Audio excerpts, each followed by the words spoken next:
It's not gonna work. Something's gonna come up. Something's gonna, and I won't be able to do it. It's a huge deal. It is a huge deal. You're exactly right.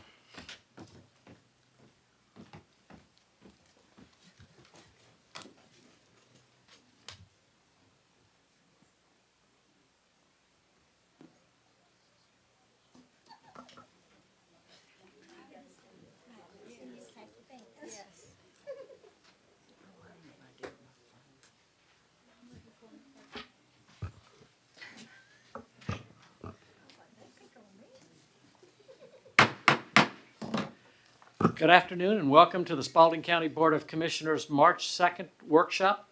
I would ask that you please silence your cell phones and all other electronic devices. At this time, I would ask Commissioner Reginald Watts of District 3 to deliver the invocation and Commissioner Bolden to lead us in the pledge of the flag. Let us pray. Eternal God, our Father, Lord, we just want to thank you for who you are. And Lord, we just ask for your guidance and your presence, Lord. Lord, lead us as we make decisions on behalf of your people. It is in the powerful name of Jesus your people have prayed. Amen, amen, and amen. If you would, please join me in pledge allegiance to our flag. I pledge allegiance to the flag of the United States of America and to the republic for which it stands, one nation, under God, indivisible, with liberty and justice for all. Thank you, Commissioners. Item number 4, agenda items. Discussion of the state and local cybersecurity grant program for the award of $369,833. Just, if you come every time like this, we're always glad to see you, and this time, another big time, so we appreciate it.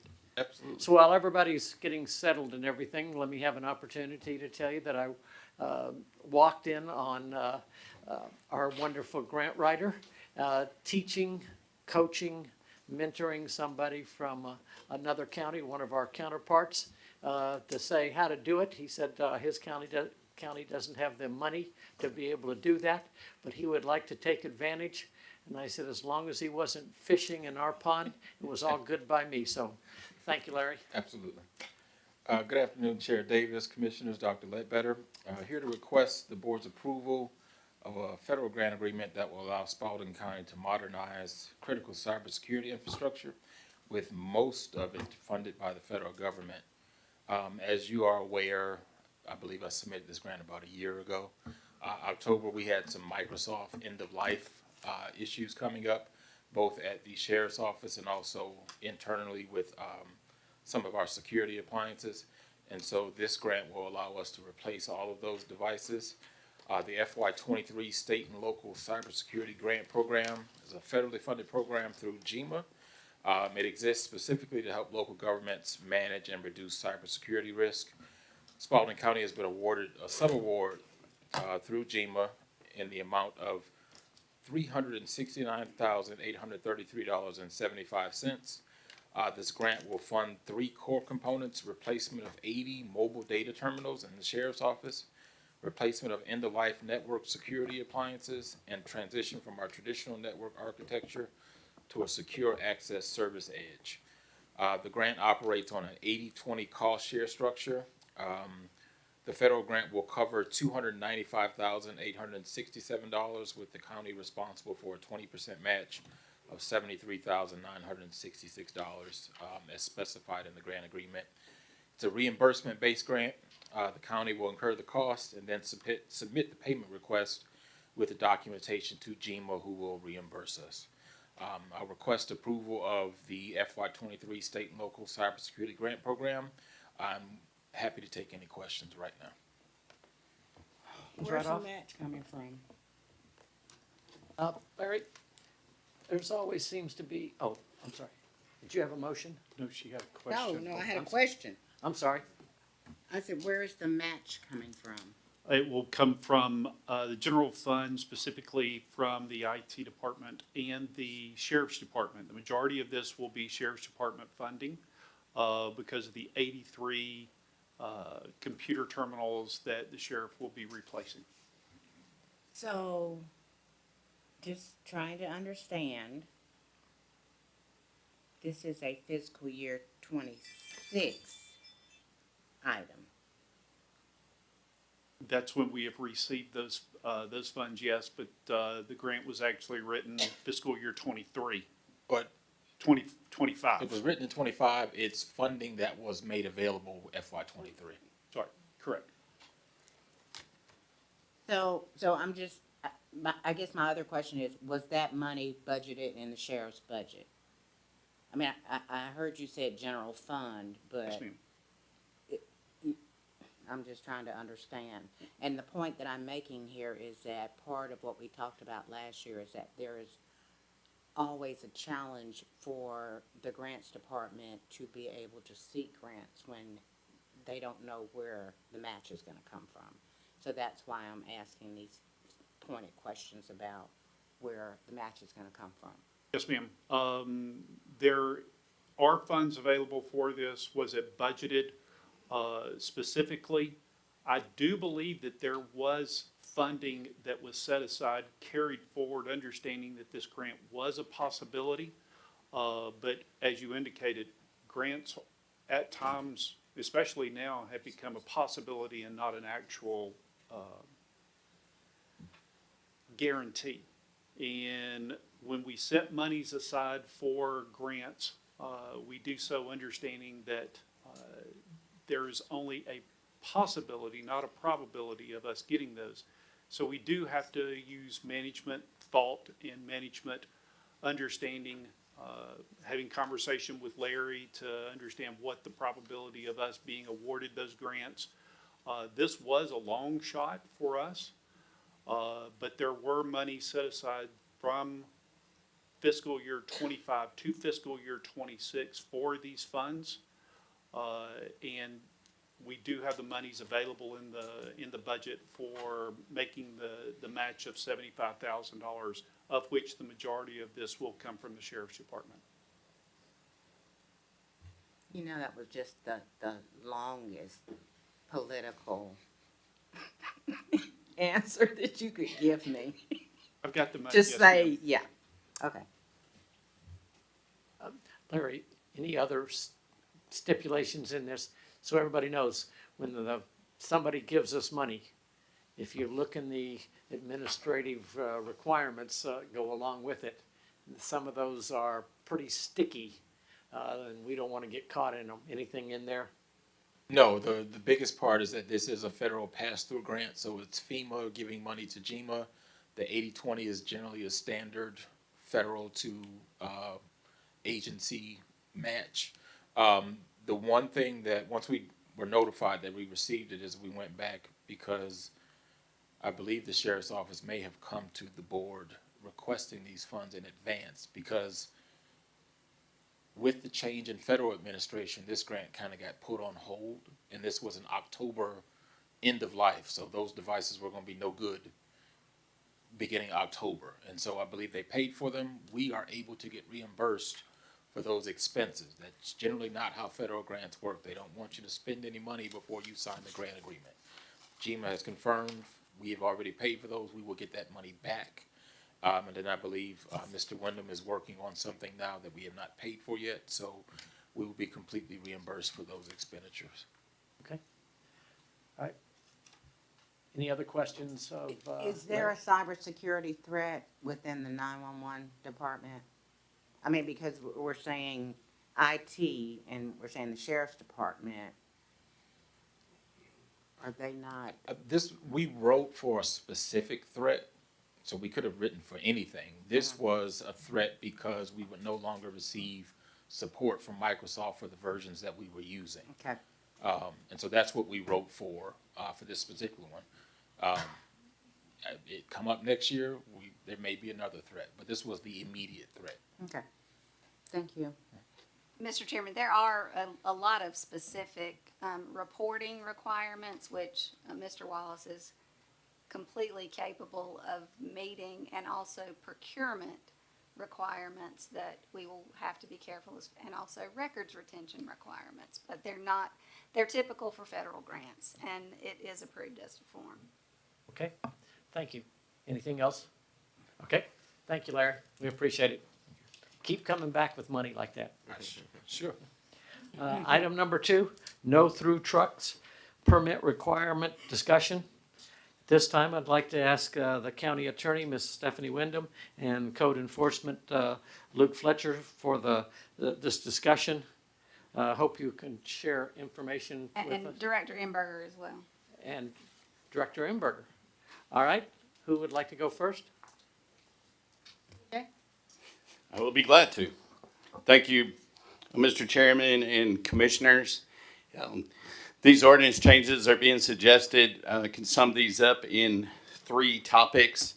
One would be requiring permits for driveway construction in timber driveways that would require signage at the driveway for the truck drivers to know what the designated truck route is to and from that site.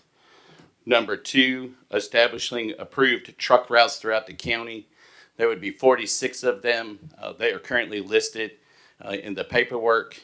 What we did was we went and looked at where current businesses in the county are operating and are already receiving truck traffic so that we could sign and designate those routes. And then the third would be establishing a means to secure a truck route exemption permit that you can get for daily, 90 days, or annually, and there would be a fee for that. And Mr. Chairman, you should have my red line of section 6-2007. This was originally enacted, well, it was revised in August of '23, so just a couple of additional revisions from that date. Okay, It was revised in August of '23. Yes, ma'am. At the same time that we had done that we revised the no through truck ordinance, we also revised this ordinance as well. It's just a different section, so when we were going back and talking about no through trucks again most recently, we didn't bring this forward at that time. So, if I remember, I asked the question about what a travel permit was, because if I'm not mistaken, we didn't have one. That's what we were told. And my recollection at that time was that this part had not been fully approved. Actually, what had not been approved was the fees, that the fees had not been set. This section allowed for the setting of fees, but we had not done that. No, yeah, this section did, but we never saw this before, this agenda. You saw it in '23, actually, in August of 2023. And what was the occasion that we were looking at this then? When we were revising the no through trucks ordinance at that time, because the no through trucks ordinance referred to the permit fees. And was Luke here then? Okay, I really don't remember that, but if you say it was, I don't remember it. Do you remember it? no, I Okay. don't remember it at all, but, okay. So my question is, I asked the question when we were talking about the fees, what is this going over a ditch? That was the question I asked the last time this was brought, and I see what the explanation is. But is this essentially saying that everyone who could have a heavily laden truck has to have a permit to go across the dip in the side of the road? Only for pulpwood and logging operations, commercial construction development, or residential housing development. Those are the only situations in which this would be required. And they would have to follow our standards for the construction of said construction driveway. Okay, so, but you said something about having something visible in front of the driveway. What was that? Yes, it would also require a sign at that the approved driveway, so that truckers know where the actual truck route is, because when we do a driveway permit like that, it's temporary, and we designate what the route will be for the trucks based on the closest way to get to a major state highway. So help me understand this. Every time someone goes out and decides they're gonna start cutting trees down to get ready to develop, and they take a big truck with a tree cutting equipment, they're supposed to already have come to us, because that's not really what's happening. And then, so that, therefore, they're making their own driveway wherever, which may be a different place than when the actual, other than what the actual construction site driveway is. So they used to, they changed with some of the state had different regulations. So now we are wanting to make sure that they understand, that they have to put the driveway where we designate, build it to our standards, and then have the appropriate route. This will assure that. So what's the clawback if they don't do that? They just drive in and they don't, We would issue a stop work order, which would not allow those trucks to travel using our right of way, crossing our right of way, and at that time, code enforcement can enforce that to the individual trucks. and that will be cited with a ticket. I would believe so. Yes. And so when someone comes in to get a permit to make a driveway, Yes. and they don't use that as the driveway, do you understand what I'm saying? Right. There's typically no driveway there, so we will go out and look at the area, designate the location for the driveway, which would establish the best drainage, and then we give them the specs for the driveway. For instance, they have to use a certain size rock that, as they leave the site, will actually take mud off the tires. It allows us some control over making sure that they don't have mud on the road. And then after they're done, they do have to remove the driveway.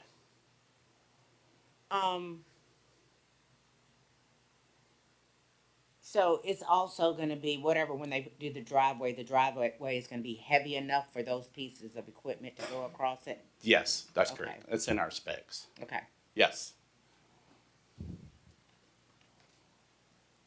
so I'm clear on that part. Now, the permit cost, what is that based on?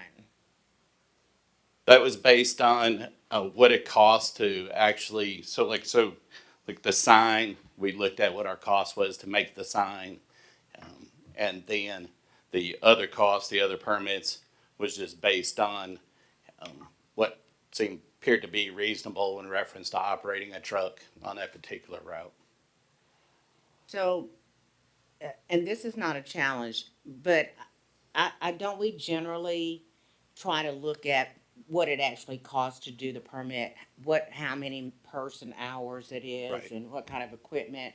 Because this fee needs to be, not that this is too much or not enough, but it just needs to be reflective of what it actually costs for us to do it, so. And we use those initial numbers on this, yes, ma'am. You use which initial numbers?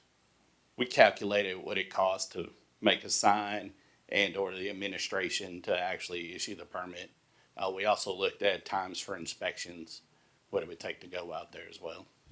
And that's $150 per truck is what you calculated that to be. Okay, so you're talking about the other fee.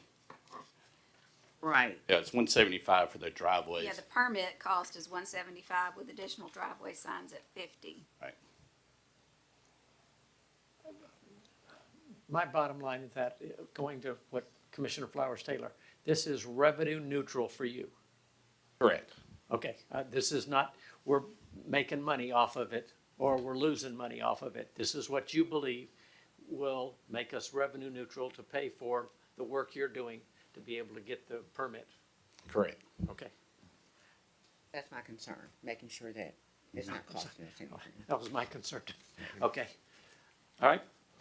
Anything else on this? Luke, you have some comments you'd like to make on this? Not on the right-of-way permit, but on the prior ordinance that we modified for no-through trucks recently.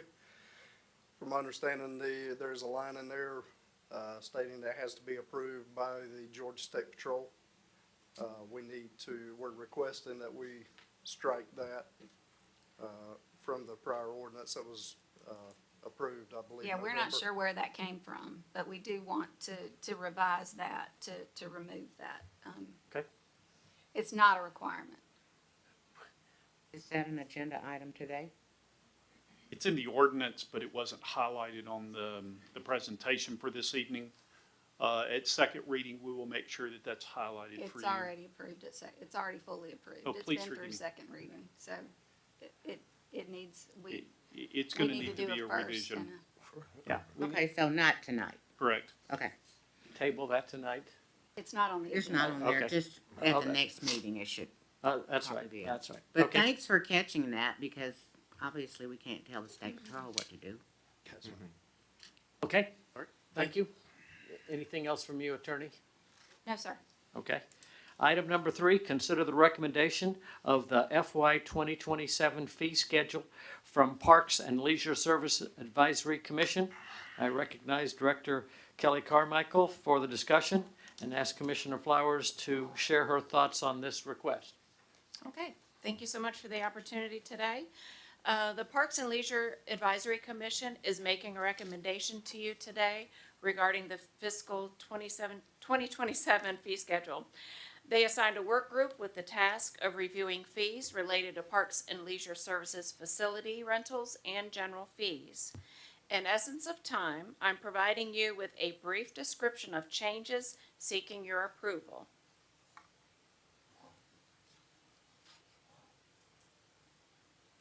So everybody Okay. who's Yes. watching today, remember, this is a workshop. This is an opportunity for us to discuss back and forth. We won't do any voting during this workshop.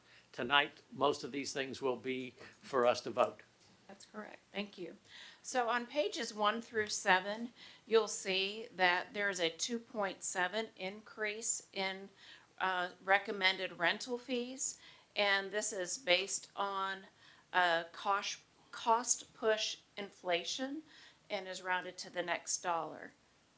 So you'll see 2.7% increase on every piece of rental on page 1 through 7. And then on page 7, the recommendation they've sent forward is to set our legacy museums admission to no cost entry. Then on page 8, you'll see the fee for aquatic center admission for children ages 3 to 17 to $3. Also on page 8, you'll see the recommendation to set the swim meet fee to $920 for a 4-hour minimum swim meet. And then on page 9, you'll find out-of-county sports participation recommendation to increase from $30 to $40. And any changes you approve will go into effect July 1st. All right, just give us a second for all of us to make sure we're all on the same line. If you need me to go back on any slides, just let me know. They should be, the pages should be numbered to help work through it. And I'd be glad to answer any questions. All right, this is going from 0 for kids to $3 per child. Make sure we've had it for a year and a half or something like that for 0 for kids. And now we're gonna go to $3 per visit.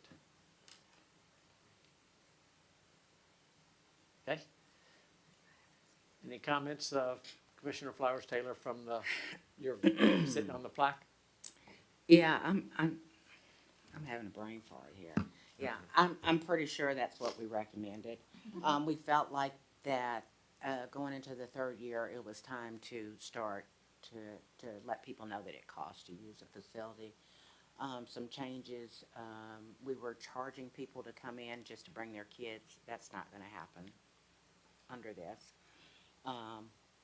We decided that out-of-county residents' fee needed to go up because they are using our facility. Can you flip back to the previous page? The increase that we made was based on the CPI. Kelly called it something else. I call it Consumer Price Index, which is, you know, the same inflation that people who had House Bill 581 got to have, which was nothing. But we did that, and so we got some numbers that weren't quite even.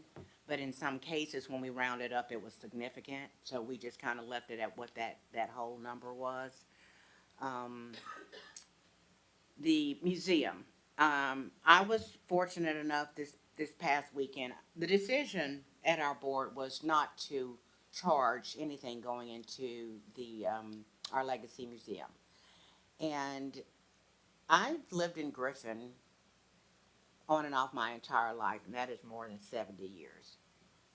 And I lived through the civil rights era, and there's a lot of stuff that I don't know. And I feel like I'm kind of a learned person in terms of stuff that happens.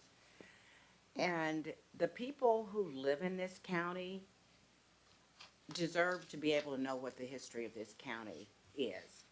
Um, so I think it would be an obstacle for us to charge people to come into a brand new museum. Um, Even when there is a charge, I think that as a county residents should still be allowed to have some discounted rate to go into the museum. You don't know what's in there until you sit down and hear what they're talking about. So yeah, that was the recommendation. You know, we're trying to get people in the museum, not make it hard for them to get into the museum. So, and with that being said, the history program, the oral history program that they did on Saturday was fantastic. And that was just, 6 or 7 people of the many tens of people who have already been interviewed and whose stories um, will probably rivet other people like it did myself. But we feel like in order for us to value that, we want other people to know the history, but people who live here need to know the history as well. So that's the reason for no charge for the museum. It worked for the Aquatic Center, and our hope is that in a year or 2 years, we will be able to start looking at perhaps charging, but certainly using the facility for more revenue-driven activities. I think the increase in the deposit at the senior center, we started out real high and then nobody wanted to go in and then we lowered it down. But because things cost more and because some things are not clear to some people, we get stuff that gets torn up. And it's just a responsible thing for us to ask for more for security for using that building. Um, so that was the other reason for that. I think everything else is basically just a 2.7% increase, and that was the recommendation of the board. I didn't see, this doesn't have anything about uh, the making tracks. No, that's next. Okay, Yes. yeah. How close are we to being revenue neutral? For leisure services? Yes, For your fees. for your fees, I'm sorry. Yeah, Oh, specific. for fees, well, we are revenue neutral for rentals. So we include maintenance fees, we include, staffing costs within those. So those are revenue neutral. So last year, someone came to us, and I'm not sure because nobody can tell who it is, I keep saying Erica, and said to us that there had been over $270,000 or $280,000 of revenue from the aquatic center last year.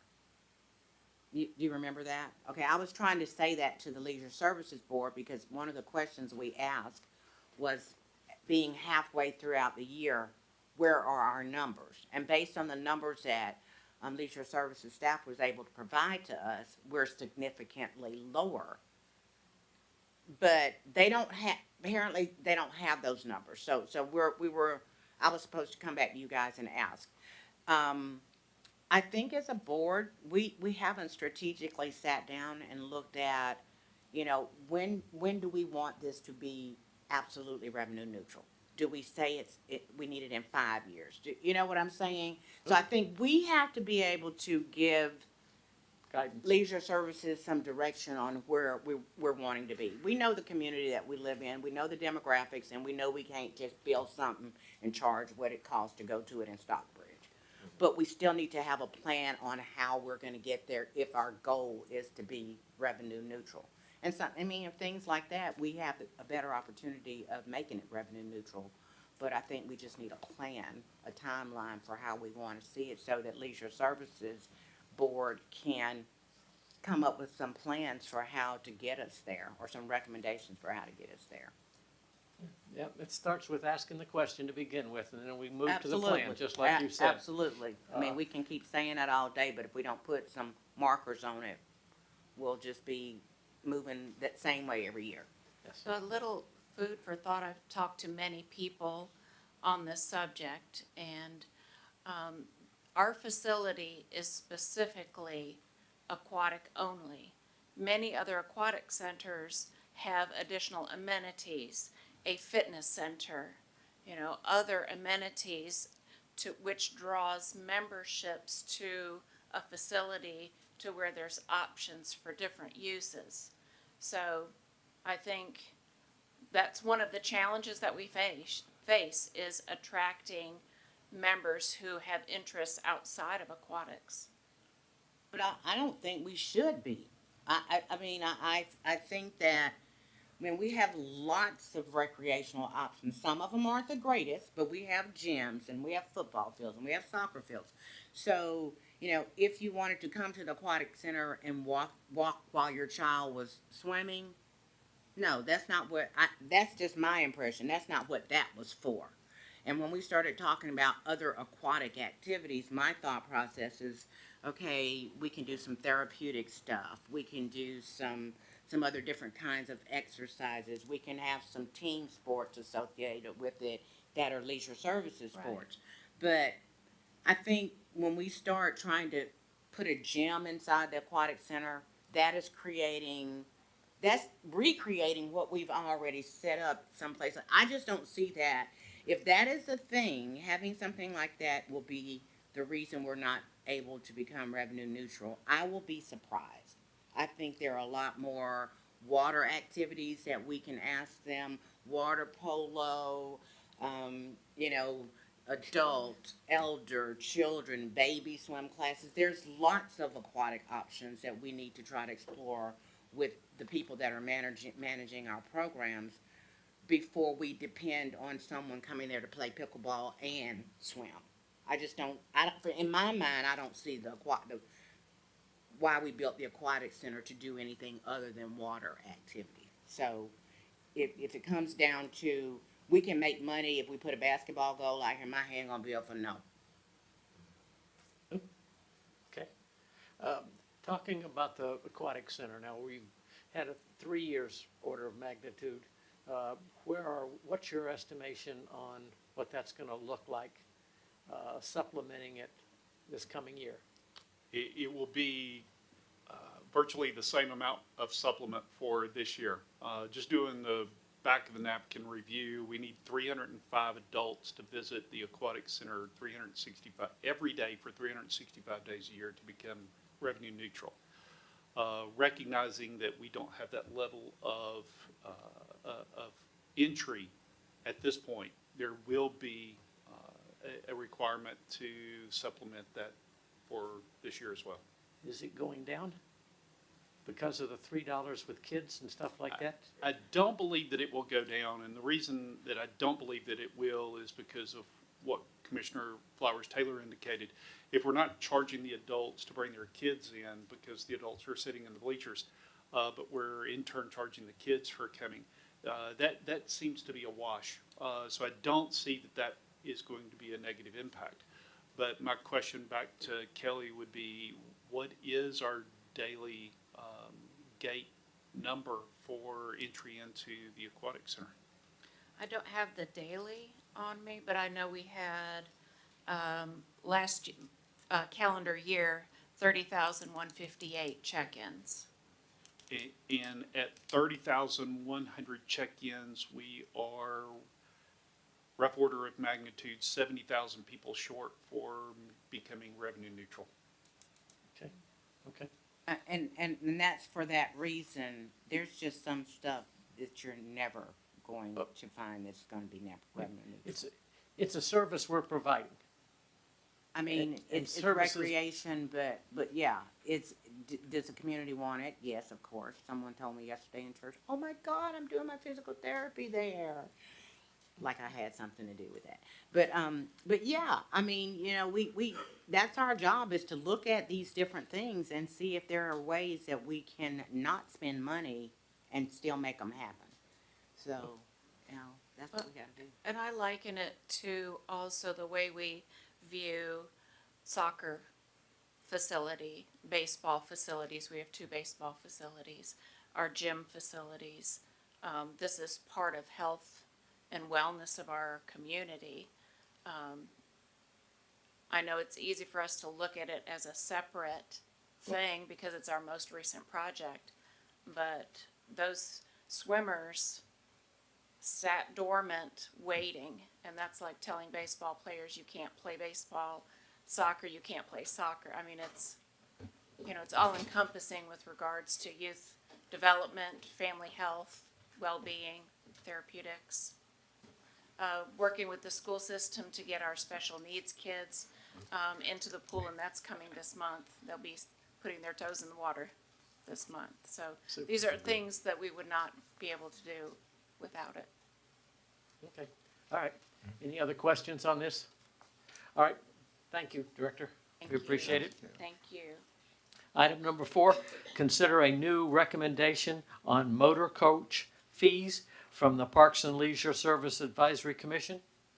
Yes, today I'm presenting on the updated motor coach usage and fee plan as recommended by the Parks and Leisure Advisory Commission. The goal is to keep trips affordable while ensuring we meet our capital replacement needs.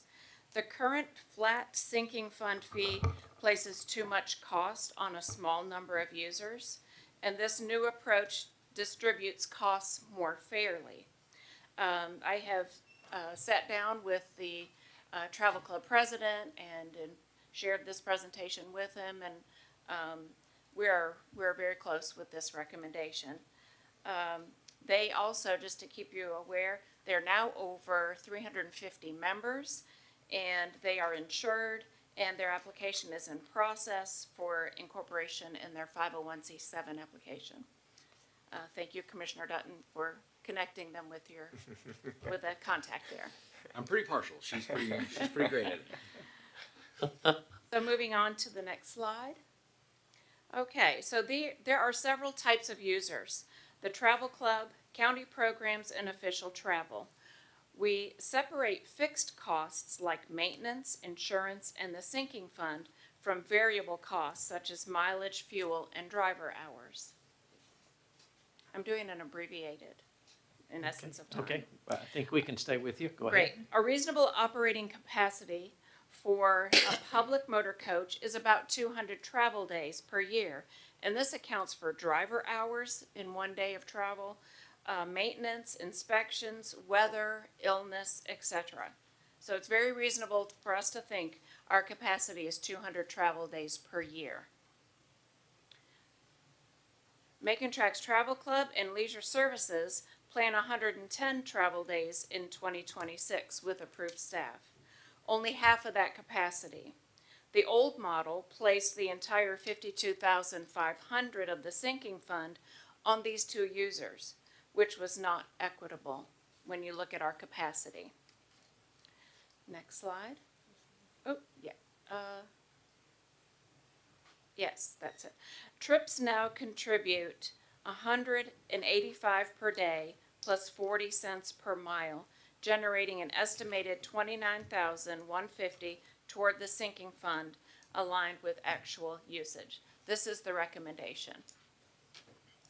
That each trip will be assessed $185 per day and a variable 40 cents per mile towards the sinking fund.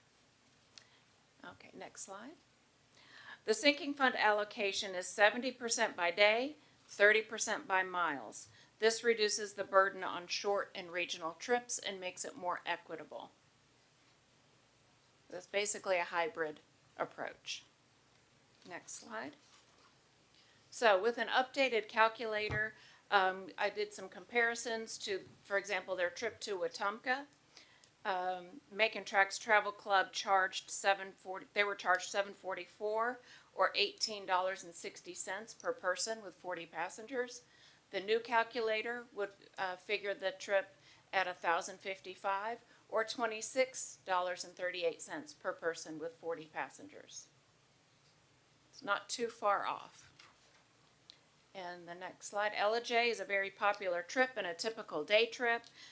This trip example shows predictable outcomes, supporting equity across all users. You'll see the Macon Tracks Travel Club trip at $586 or $14.65 per person. That was the old fee. The new fee would be $913 or $22.83 per person with 40 passengers. So the final slide. You can see the sinking fund contribution in the lower right. This calculator and this plans for 110 travel days. The contribution to the sinking fund would be 55.5% of the 52,500, and that is 29,150. It would be starting of the sinking fund. So these two programs using approximately half the capacity of the motor coach and contributing just over half of the sinking fund. I know I went through that fast, but Can we go back a couple or three slides? Please. I want to talk about what the Spalding County is going to attribute, not the Making Tracks. All right. It says Spalding County programmatic trips. Let's talk about what that looks like. I understand us using making Right. to be able to go and do that. right, It appears that half of it is on the county. right, and we would require a person who can devote part-time duties towards creating trips, advertising trips, coordinating them, getting all the ticketing, Yep. managing all the You're not saying registrations. that this county is. This would be a staff on No, leisure services. It's not us using the trip. This is not going to the county manager and saying, we would like to have the Board of Commissioners and Use these it for people. retreat and. Go to retreat. This is not There's that very kind. little of that No, happens. no, I agree. I just want to That's make sure that separate. we're all square. that's the- separate. So the half Yes. of it is not, okay, you're really talking about That's correct. a people issue, staffing issue. Yes, sir. Okay. So It would become programmatic part of leisure services. because we don't have enough archway meetings or, the development authority's not using it, the school board's not using it, so our half of the time is sitting. So hence, if we want to do programming the same way that they're doing, we need somebody to do it on our side if we want to have a weekly or monthly trip to the football game or to the soccer game or to a show or whatever. Yeah. So. Yeah, that's kind of my thought. Hold it, we don't do very many of those really and truly, or at least I'm not seeing them. That's what I was No, trying to. No, I mean, it would be a whole new thing that we're Yeah. offering, but it would also provide that thing that we don't have. I mean, we live 35 miles from Atlanta. This is a cultural center or sports center. But, if you don't wanna drive your car to go to Atlanta, you don't have a way to get there from here. It would give our Making community, Tracks is gonna go. it would give our community families, access to this vehicle Yeah, and okay. opportunities. I'm okay like that, to be able to say, some family, for one, is gonna have a big birthday thing, and they wanna take 40 people to, Rock Eagle or someplace. Hey, here's an opportunity to be able to use it, here's our cost, and be able to do that, just like a rental somewhere for tables and stuff. Here's the rental for somebody to be able to use that. So to clarify just a hair there, if I may. No, he's saying public rentals. It's not I'm- public yeah, rental, I'm that's not- chartering. What we mean by public rentals is that the county sponsors the trip. The county collects the money. You get on our bus and we tell you cannot drink anything but water. Not you get on the bus and y'all got y'all feet up on the wall because it's y'all family reunion. So Hence, if you schedule a trip of that nature, it would have to go through the person that schedules trips for the county. Because we want to always make sure that we're in control of that vehicle. Yes, yes, that's, And okay. especially when there's money Programmatic. involved. So you have this pegged at 52.5 for the sinking fund. What, That's a 10-year plan, the 10-year. and we think the bus taking 110 travel days is going to last us 10 years. I can't guarantee that, sir. Well, I don't want Because you to I guarantee know, it. I want I you know, to. I Do we know estimate that the bus is going to a last motor us 10 years? vehicle like that should be rolling. They're built for rolling. And it rolling at 110, we expect it to last approximately 10 years. Yes, actually, it should last much longer than 10 years if it's rolling all the time. The estimation is that the bus would be exchanged at about 500,000 miles.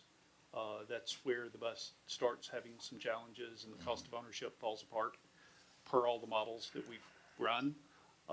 We need to be rolling this bus far more than 110 days a year.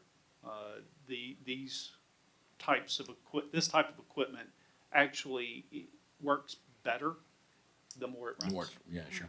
It's like a pool. You got to like Correct. use it. But the 52.5 over a 10-year buys us a new van. I mean, not a new van, a new bus. So what I presented earlier is that our estimate with 4% on each year. Oh, yeah, sure, yeah. Was, it was around 650,000 collected. So yes, that would with the But it would only replace the bus that was bought That is correct. 5 years ago. Because just like everything has gone up, what we won't have is probably the full cost of it, but what we will have is a significant cost of the replacement. That is correct. Most of This it, time, we had nothing exactly. to go with it. So. and even at 500,000 miles, this thing will still be worth some amount of money, which will then go for that as well. Can we go back forward a slide? One more. One more.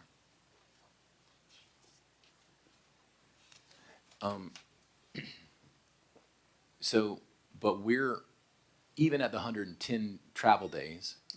So let's look at the 110 travel days. So the goal of Making Tracks is 45 to 50 trips. So that's 45 to 50 days, right?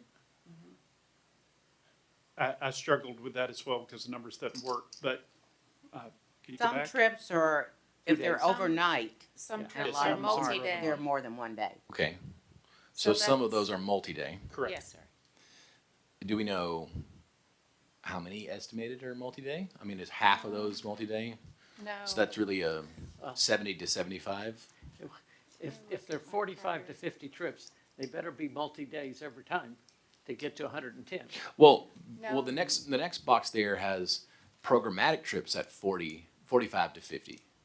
And so if we're doing 50 trips that are each 2 days, and Making Travel is doing 2 trips that are each, or 50 trips that are each 2 days, that's 200 days. You follow me? Yep. But like, so I'm, But as a county, I don't think, We I would- wouldn't recommend us doing a trip for the community where we have to arrange for them to have sleeping arrangements. My thought process is we drive you to the thing and we bring you back home.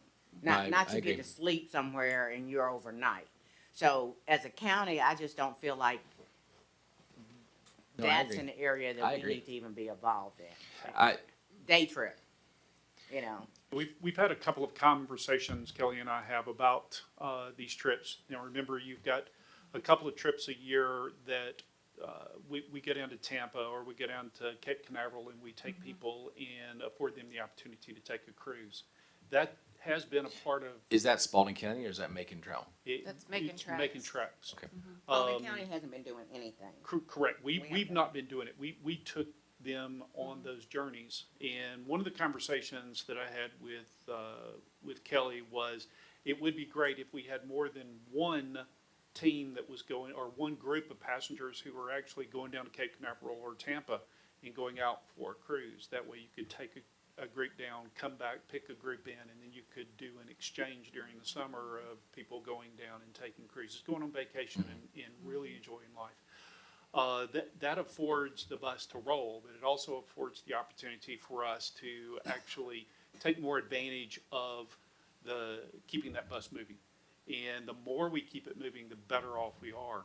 When we sat down and looked at what the travel club was doing and what our programmatic trips were, the 45 to 50 trips for programmatic, yeah, we do run maybe one or two that could carry us over a night. Archway would be one. But the majority of the overnight stays are through making tracks, and they are the ones that actually multi-day trips. Tennessee was one, Wetumpka was Mississippi. another. Carolinas. Carolina was another. So you do Oh. have a number of days that are multi-day events. But the majority of the making tracks is still one-day stuff. Correct. Yes. Okay, so let's say it's 50 trips with 30 of them being 1 days, 20 of them being 2 days. That's 70 trips. So we still have to get 40 trips. 40 trips to get to 110. Correct. At 110 travel days, that's with the county stepping up and providing 30 trips a year. We get to 55% of our goal of the 52,000 sinking fund. Okay, so just so that my math is right, what you proposed is a significant increase in the number of Making Tracks Travel Club trips, creating an unprecedented, we have never done this before, Spalding County programmatic trips, dozens of those a year, and including in all of that, rounding up, we still only get to 55% of the goal of the replacement cost. And that's the replacement cost of what was, not what we actually expect the cost of inflation of a new bus to be. Just so that we're all on the same page. So No, like, I didn't understand that, because I thought that the 55% of the sinking fund is what would have been the portion of the sinking fund that was going to be accomplished through making tracks. Making tracks and leisure service programmatic. Okay, County so programmatic. if I remember correctly, what Making Tracks said was that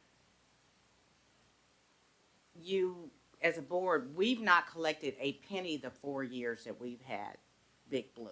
That's correct. And we basically came to them 1 month and said, next month, y'all got to start paying on this $52,000. So I can understand that they should only be responsible in terms of the sinking fund for the trips that they're gonna provide. But so the goal is to, in the first year, only try to come up to half of the sinking fund, because we've not collected any money in the past. And so I think, the way I see it, you can only bite this elephant a bite at a time. oh, I see. So You know it's what I'm saying? 55% the first year, then we're going to raise it for next year. and Right, so our eventually get that to expectation will be 100%. able to, once we roll out what we're gonna do programmatically, our expectation is the full sinking fund in the next year should be coming in each year thereafter. We'll actually need to go above 100% to make up for the loss, and not just the loss in the first years to get where we want to be with, but the loss plus the loss of the interest that we would have accrued. So we'll have to continue to raise above. Stop me if I'm wrong. No. But no, because I mean, I just think that as a board, we just figured out last year that we needed a sinking fund. Mhm. We had the bus for 4 years. So that 4 years is dead. Yeah. If you want to make that up, you need to go to general fund, you need to go to SPLOST, you need to go whatever kind of magic other money, because we didn't even know we needed to have that money then. So expecting us or even them to come up with that lost funding is what we need to figure out how that's going to happen, and it should not be on the backs of the people that are riding the bus in their program or our program. Because they can rent a bus any place around here and take a trip for $50, but if we're charging you $78, why would they ride on our bus? So I think, not that I'm a business person, but I think business wise, we still need to take strategic steps in how we get to that and plan when are we trying to get the whole 100%? And I would say in the next year, if both of these Certainly. programs go up, Certainly. we need that whole $52,000. Kind of I supplement. just don't think that it's the government's responsibility to subsidize trips. You know what I'm saying? If they want to use our resources, they should be paying for them. I think that's a fair trade. SPLOST bought the initial thing, and we want to be able to continue to have this resource available. It's the same thing with renting pavilions at the park. Like, you know, if you want to use the resource, you should pay for it. But we shouldn't be buying you the birthday cake and giving you the pavilion for free. You know what I'm saying? Like that's Right, but that's the That's not the same government's. argument we have about people at the recycle centers. I'm saying at the trash centers because, you know, nobody wants to call them the recycle centers. We have been subsidizing that yes. for millions of dollars for at least every year that I've been here, and that's 20. So, and I never use it. I pay money in the city Yeah. for the same thing I'm paying for in the county. So it's never gonna be perfect. Some of us are still gonna get stuck paying two bills. But at the end of the day, you try to do the best thing for the largest number of people. And, I mean, you know, that's part of the hard decisions that we have to make up here each year when we get up here and see these things at us anew. I'm okay. James makes a really valid point. Yeah. Is it our business to do this? Right now, we've been doing it. We need to be We're able backing to up. and say, all right, here's how we're ramping to get there. We're not gonna do it all in one big bite, just, you know, so I'm okay. But the I'm with realization, baby steps too, yeah. the realization among ourselves that We we're gotta gonna get have money to back do for the something stuff we spending. continues to move up, just like at the aquatic center. It's gonna have to continue on till we get something, or we have to say point blank, we're subsidizing this. And that's a decision we make, for our citizens. Okay, all right, anything else? No, sir. All right. Thank you. Item number 5, consider recommendation on associations from Parks and Leisure Service Advisory Commission. This is on associations.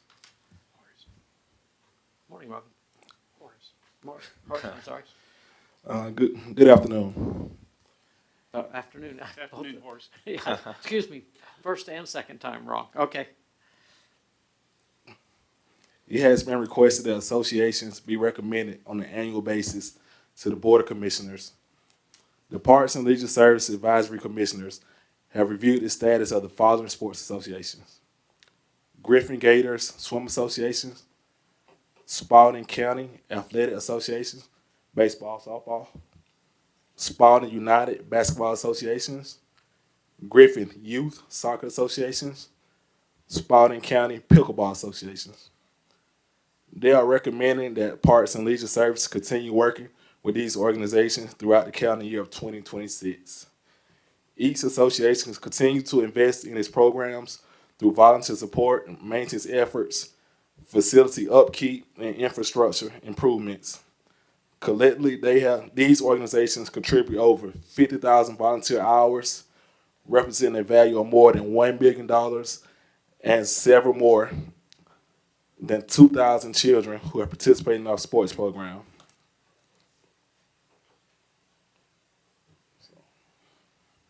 Also, opening day is March the 7th for our soccer league, and on March the 21st, baseball. Right around the corner. Yes, if you don't have anything going on this upcoming weekend. All right. Commissioner Flowers Taylor, comment? Yes, I want to ask Horace a question. I see these 5 associations here, and how do you guys know if these associations are offering scholarships? And if they're offering them, how do you know who's getting them? So currently, no one's offering scholarships. That's something that we can start. I'm like surprised, because that's part of, when did that stop? So each association, as required by our association agreement, must have a policy on how they address those who have need and can't afford to play. So each association has. Oh, that kind of scholarship. Yeah, it is, they do offer scholarships. That makes more If sense. someone, and they each have it a different way. They host fundraisers, they have sponsors, and they take it on a case-by-case basis. We don't have the knowledge of who receives scholarships, but they do give, could provide us with the dollar value of how much they contribute. So I'm concerned because I know Horace is new, but this was a problem when I got on the Leisure Services Board. You had lots of sports that were getting the benefits and the use of using the fields and having advantage of using the fields, but they were not providing scholarships to individuals in the community who could not afford to play those sports. So I think that's very important because that's part of what we required them to do. And I think it's also appropriate for them. I'm not asking for anybody's birth date, but I feel like that's something that should be reported to us because that's part of the agreement. If you got 900 soccer players and you gave 2 scholarships. And look, we don't have a football association. We're the football We association. run it ourselves. We're That's an it. in-house thing. Why is that? Okay, I'm gonna need you to come to the park and read. I would come. That's There crazy. was one a while ago. Okay. It was not Run. run, Well, okay. and so the county just said, we're done with you. Right. That was before my time, though. You gotta talk to her. She knows. So Institutional history. football costs a lot of money. Yeah. Football costs a lot of money, and we live in a community that the demographics don't do that. And when you ask a parent to spend $500 or $600 to equip their child with a new football gear every season, and maybe you have 2 children, it becomes basically nobody on the team can afford to Yep. spend $600 for their kid every year for that, plus whatever. So we were getting to the place to where we were in the community asking for sponsors to help drive the costs down.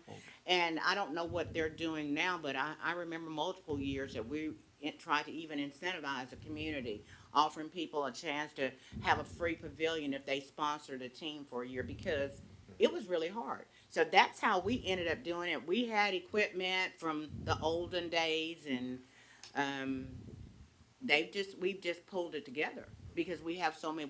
It's a large program, and there's lots of kids. That's what I was saying. Yeah. So Commissioner Watts, I just want to piggyback on what you said about the football. So football is not an association.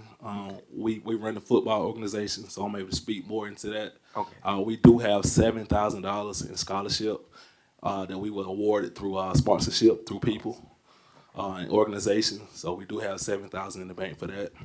Our football league is part of the Georgia municipality. So we are governed through a municipality, so we do have rules and things like that. Awesome. Okay. All right. All right, any other questions? All right, thank you, Horace, appreciate Thank it. you, guys. Item number 7, presentation of House Bill. Number 6. I'm sorry, item number 6, consider recommendation for splash pad locations from the Parks and Leisure Service Advisory Commission. Welcome sir. back, TJ. Thank you, Mr. Chairman and Commissioners. I did want to start out by indicating that splash pads and their locations were looked at the master plan, and this comes directly from the master plan. Next slide.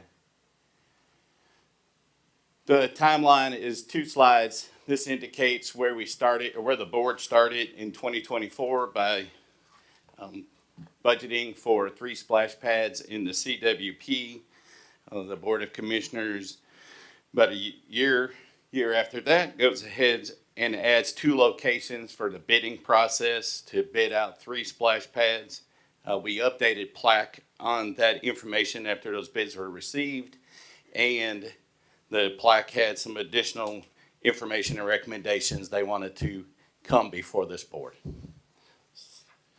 All right, so what we did is for strictly factual type purposes, we went ahead and presented plaque with a minimum of 2 qualifications per possible location.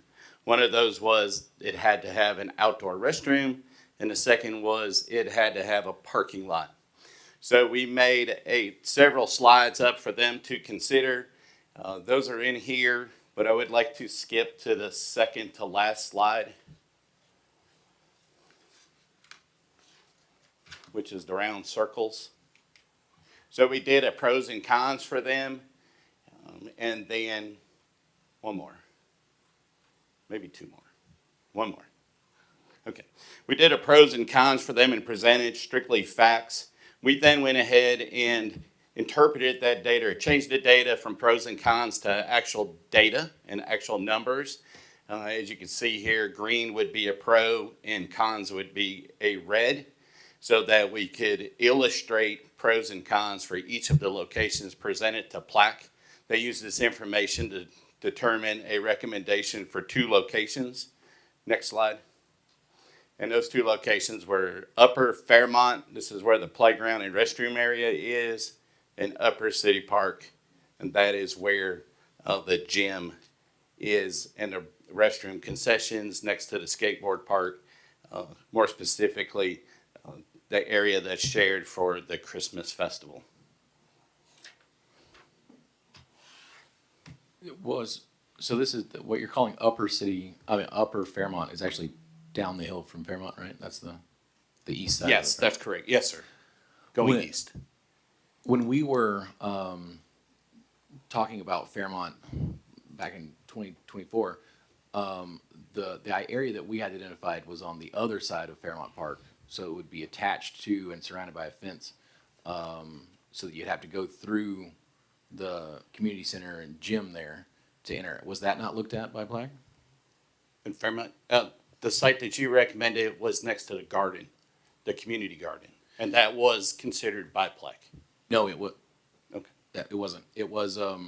There's a sand volleyball course that's back there Okay. that it would have Yes, sir. replaced. That's That specifically was the where- site they did not consider, because the bid was actually for the other. So again, the concern is, if you look at the map there, Upper Fairmont, the blue roof there, that's the Pavilion. pavilion, but it's also got restrooms in it. Yes, sir. Before we were out there cutting the ribbon, some kids from the neighborhood had gone in with Yeah. rocks and smashed everything in there, all the plumbing, all the sinks, and it cost us a lot of money to fix. If a splash pad is left unattended, unobserved, I fear the same thing happening. Hence why I've always said it should be attached to the side of the community center that's already there, so that it's, you know, you have to come in and out through the thing. You have a changing room right there that's in the gym. You have the parking lot there at the gym, and you could easily put a, wrought iron fence around it so that it could keep folks out who would be up to such mischief. Can we not look at those sites? Again, that was. I could definitely do that. Yes, sir. Okay. Again, I would hope that nothing untoward would come, but here we are. I mean, before we could go out there and cut the ribbon, Yes, sir. it had been smashed. And again, the police were like, yeah, we know the kids who did it. And there's, I want to say one of them was 8. It's like, there's nothing we can do. Even younger than that, I Yes. think. So Yeah. I was in juvenile court today with a 13-year-old who was on an ankle monitor already when he walked into a gun store and stole a gun. And they gave him more probation. Now, just as an aside, where I came from before here, all libraries were attached to the fire department. So that there was always somebody there day and night, because they had had a whole bunch of break into and do things to libraries. And they said that Arlington County started moving around and saying, we're going to make all of these attached to someplace that we have some kind of supervision concept you're talking about. I'm not sure we have the land and stuff like that to do that, but the idea of some kind of, somebody's near it. And then you were talking about that sandbox. That's what. So, yeah, if you, no, that's the parking lot. So you have like the gym that's here, and then just to the west of that gym, there's like a beach volleyball sand area, right in like the corner. Yeah. So you could attach it there, so the entrance would be through the actual, you know what I'm saying, like the community center. So, Clay, you bring up a good idea though. Because I don't think we looked at putting that in the land next to the library either. Was that one of the sites looked at? Because it's No, got, sir, that's never been suggested. yeah, until he just said next to somewhere where there's people. That's not a bad idea. We're not trying to derail. I'm trying to say, hey, there's an opportunity here. Yeah, yeah. And if the PLAC says, have thought through it and denied it, that's a different story to me. If they haven't thought through it, then that's something I think we would like for them to do that. So I have never, ever been to a splash pad that you had to go inside of a building or inside of any place to get to it. Because you're gonna come out wet, and if someone has to come into the rec center, they're gonna be bringing water in on the floor that is already, I forget, what's the floor made out of? Vinyl?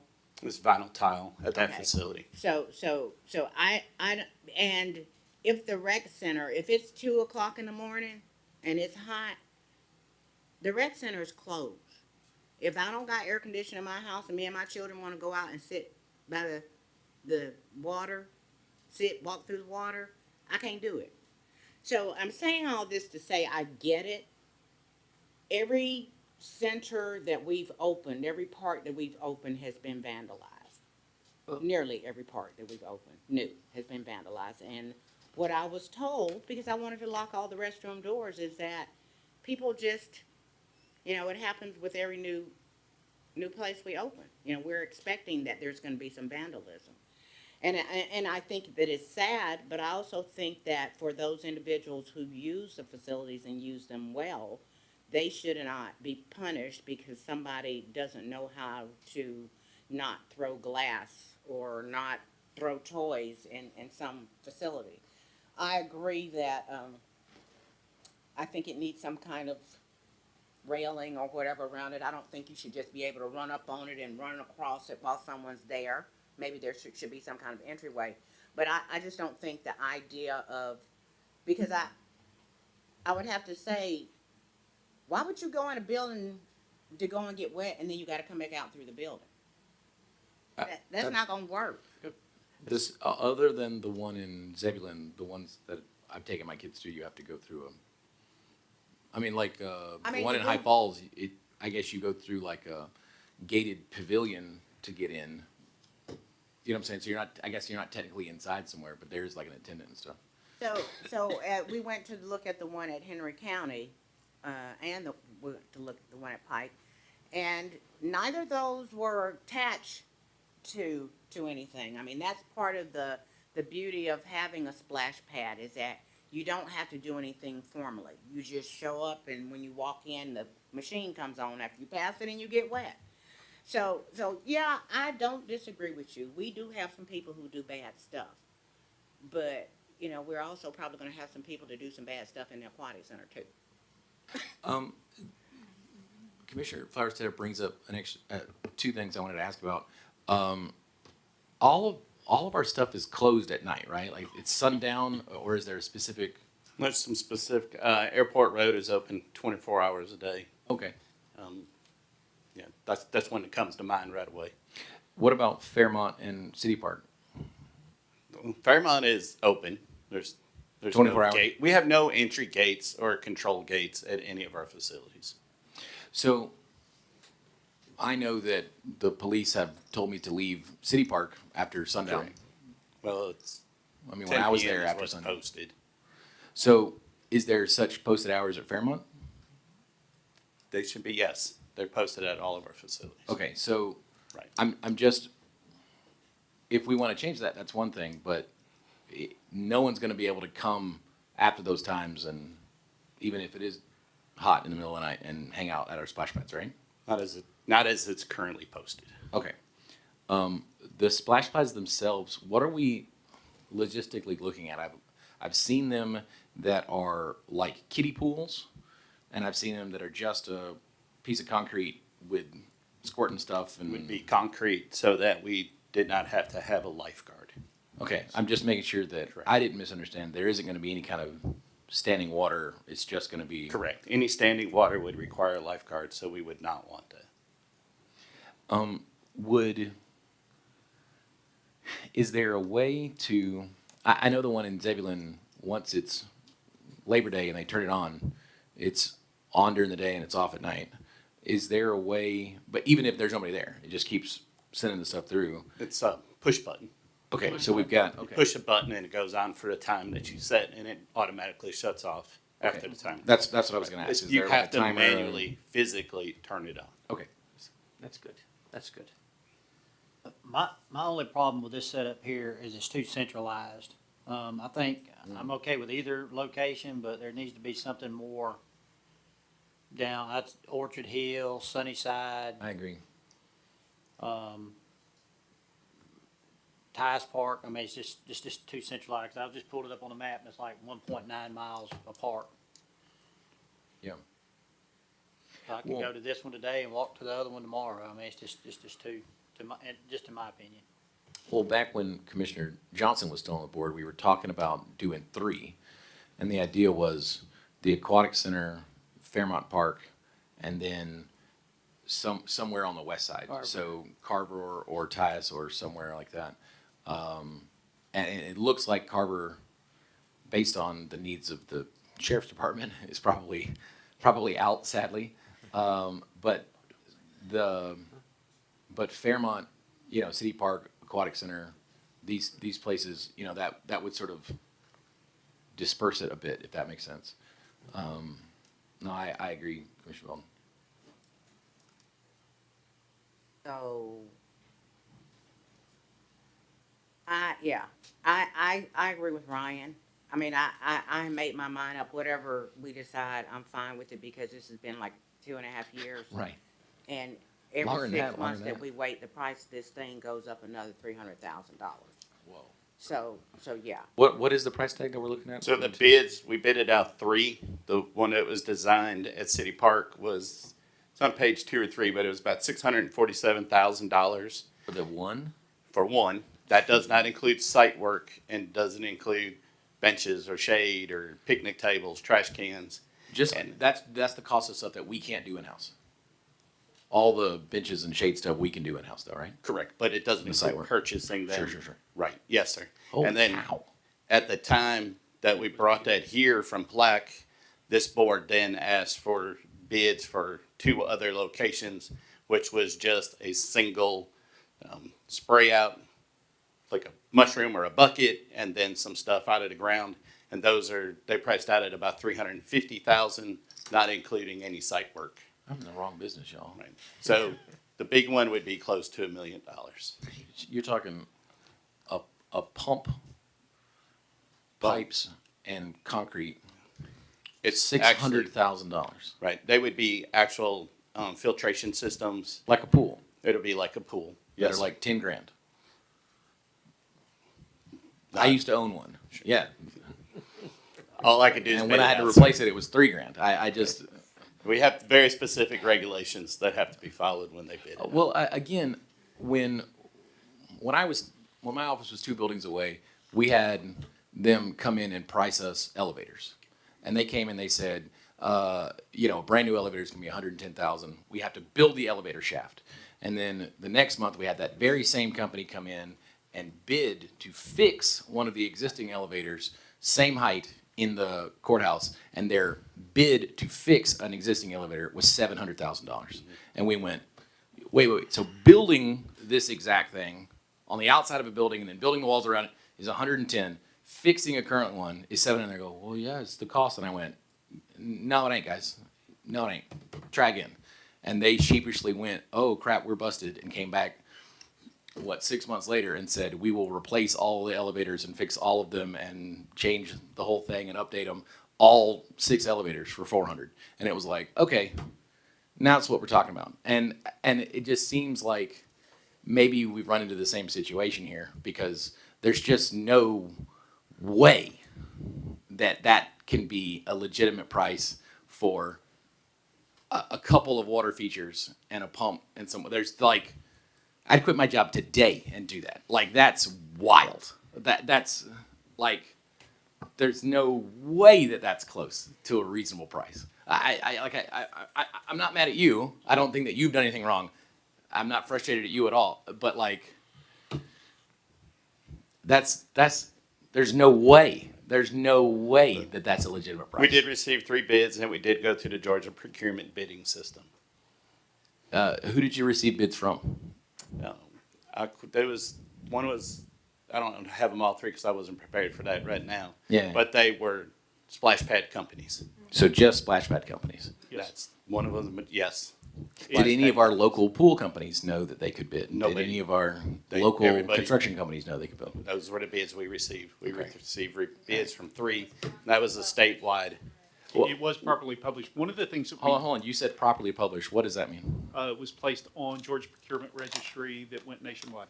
And so the Georgia Procurement Registry, that's something that also got on Facebook and social media, and local Advertised people locally knew for about that. 4 That is weeks correct. as well. In the In- local Daily newspaper. Right next to the obituaries and everything else? Yes. No offense. Okay, so you guys can say that all of our local pool companies knew about it, and all of our local builders knew about it. So when I leave here and I go ask them, they're gonna go, oh yeah, we just chose not to bid on a $600,000 for a pump and a filter and some pipes? Okay. Okay. All right, any more discussion on this? Any more questions we need to ask TJ? Well, I would well like to say that one of the reasons why Plaque did not select the aquatic center was one of the same reasons why there were some issues about putting a splash pad at City Park. I read in the paper yesterday that part of the city's plan is to build a pool somewhere. And part of what the board was concerned about is that if there is going to be a water feature at City Park, there doesn't need to be a splash pad. And for that same, because you already have, if you have a water feature somewhere and people have to pay to go in it, and you have a free thing that they can do that's basically the same thing, which one are they going to do? Free or pay? So for the same reason, they didn't choose the aquatic center, because we're making people pay to go inside.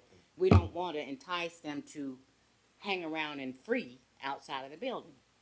But, like I said, what I think TJ needs from us tonight, which doesn't look like he's gonna get, is approval to either bid or a location, a location. These are just recommendations from Leisure Services.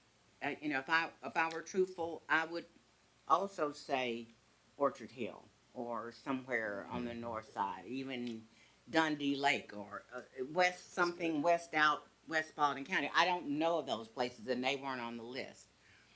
But as I say, from the time when we started this, the money that was in the fund that we got, the impact fee, that money is slowly shrinking every couple of months that we're waiting because the price does keep going up for, I think we're almost to the place where we can only, with the money that we got, that we can only get 2. Depends on what size that you Right. advise to bid out.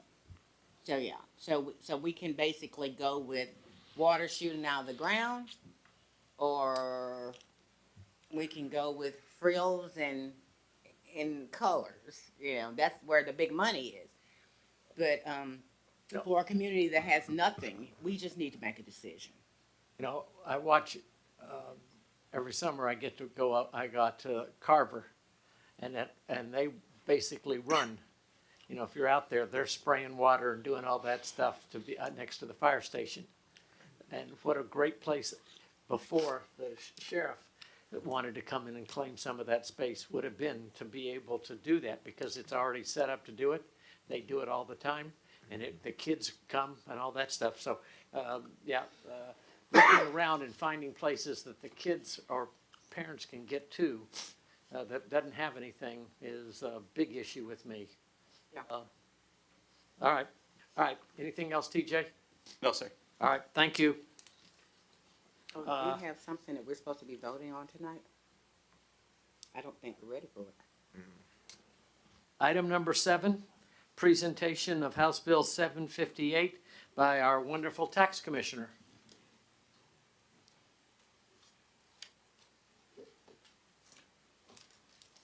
Thank you very much. This is my 4th presentation. Okay, I've done 3 out at Sun City so far. And you'll be able to pretty much reading what's in here for you. First of all, to give you a summary of House Bill 758.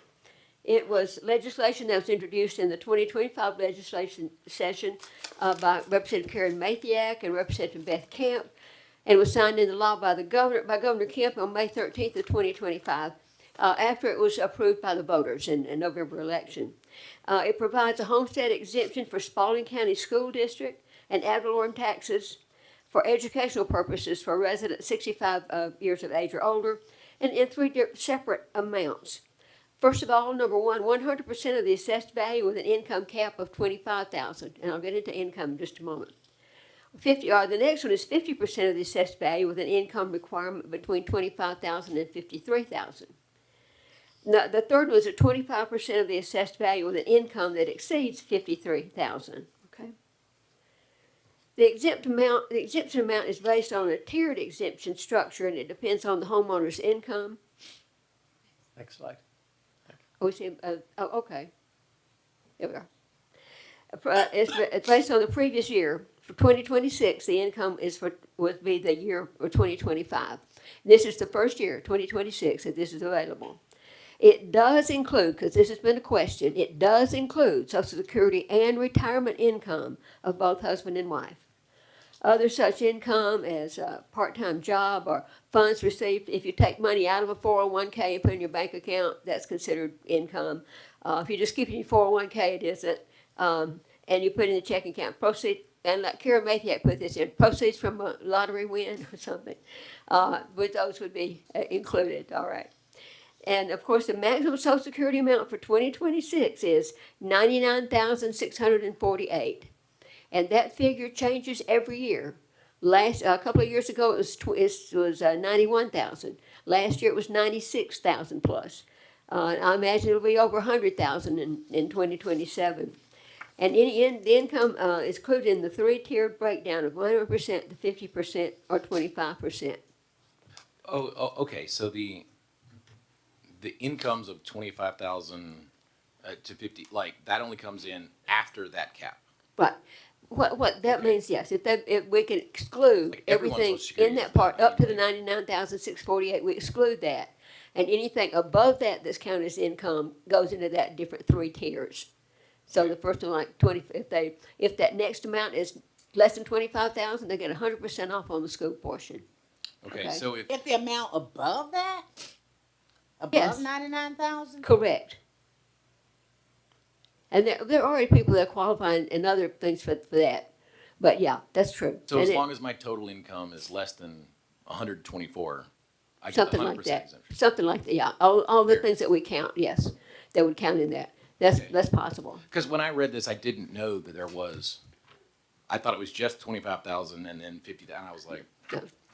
That's the amount over that do exempt, numbers the on amount we this. can exempt. Yeah. Of course, the Definition. legislature's looking at more changes, so we don't know what those kind of well, things hopefully would it'll go be. to zero for Yeah, everybody. good The, with the that. definition of income is not terribly clear. It's, It income is not. means this, except for this, and then there's yet another except The- for this. The Right. state not being clear when they wrote laws, I am shocked. Surprise, surprise. Shocked. Every year we get a statement from the state that tells us what that number will be. And so we got one about in December, January, and this year it was that 99,648. And the legislation did use the exact language that the department provides to Right. Sylvia, so that was helpful anyway. So I did get legal interpretation and other advice from others about that. I think I explained the three different tiers perhaps, but the first one is 25,000 or less. They get 100% off. It only applies to a house and up to 5 acres of land. But it doesn't apply to the patio, garage, or anything over the 5 That's right. Anything like that. So, and there are some situations like that out in Sun City. If the garage is part of my house, does it count? That's different. That if Okay, it's so a attached to the separate house. garage. Attached. If it's attached to Okay. part of the house. If it's not Like, attached that to would the be house. weird to be like, yeah, Right. this is full 100%. Detached accessory, detached Exactly. accessory. Okay, like a carport type thing. Yes. And it's also a little. It's also what's included in a homestead, and that is there's no technical legal interpretation of that other than the way they did it in Great Britain many years in England a long time ago. So basically, like if it's attached to the ground, it counts. If it's not attached to the ground, like If I got a swimming pool that's in the ground, it might count. We don't. We got that part Thank you, worked Lord out. Blackacre. Yeah. That's, None of this is simple. None of this is simple. Okay, really. More like Green Acres. And the next category, if that amount is between 25,000 and 53,000, they get 50% off of the value, and that's of the 40% value. Okay, not 100%, the 40% value. And then anything above 53,000, they get 25% off. And like I said, anything such as a detached patio or garage or anything over 5 acres of land would be taxable. And most of our subdivisions don't worry about having over 5 acres, so that's not usually the situation. And how we calculate it? Okay, we add the total Social Security retirement of the husband and wife, and actually the law says any family member, but in most cases we're just talking husband and wife. As mentioned earlier, to see the total applicable income. When we subtract that 99,648 from that maximum, and a retirement for 2026 from the total income, if the difference, as I said earlier, is less than does not exceed 25,000, they get 100%. If it's above that and up to 53,000, less than 53,000, then they'll get 50% off. And I'm probably saying this stuff over and over again, but just to make sure we got it clear. And then anything over that is going to be 25% off. And I will tell you this thing: we've had 1,100 people sign up for it already, and they're still signing up today for that. All right. For that matter. And I'll get on to this in just a little bit, but I'm finding out that whether you get 25%, 50% off, or 100% off, something else is going to play into that that's going to make a lot of people qualify. Okay, and because this is the next thing. It is in addition to any other school exemption which the owner qualifies. Okay, on the school portion, and that we already have the one. addition to. What? In addition Question? to, Yeah, we already have one on the school portion by age only, okay? And they can get, if they're 65 to 69, they get 10% off on the school portion. 70 to 74, you get 20% off. 20,000, I'm saying it wrong. The 10,000, 20,000, or 30,000 for 75 and older. And on all those cases, what? But that 10,000 and 20,000, 30,000 is a lowering of the 40% of the value of the house, not in Well, you reduction take in the the tax amount. $10,000 off of the 40, subtract from the 40%. Lowers the value, so your millage Right. rate applies Right. to a smaller value. A small, yeah. Right, you take that. I just make And sure that I. if you see the first categories, they have that LS, okay? And we gave LS6 is 65 to 69, LS7 is 70 to 74, and LS8 is 75 and older. We had to do that because the county did not increase there, so the county still is 2,000 on all those three categories. So if we give people an LS 6, 7, or 8, then the county portion is only 2,000.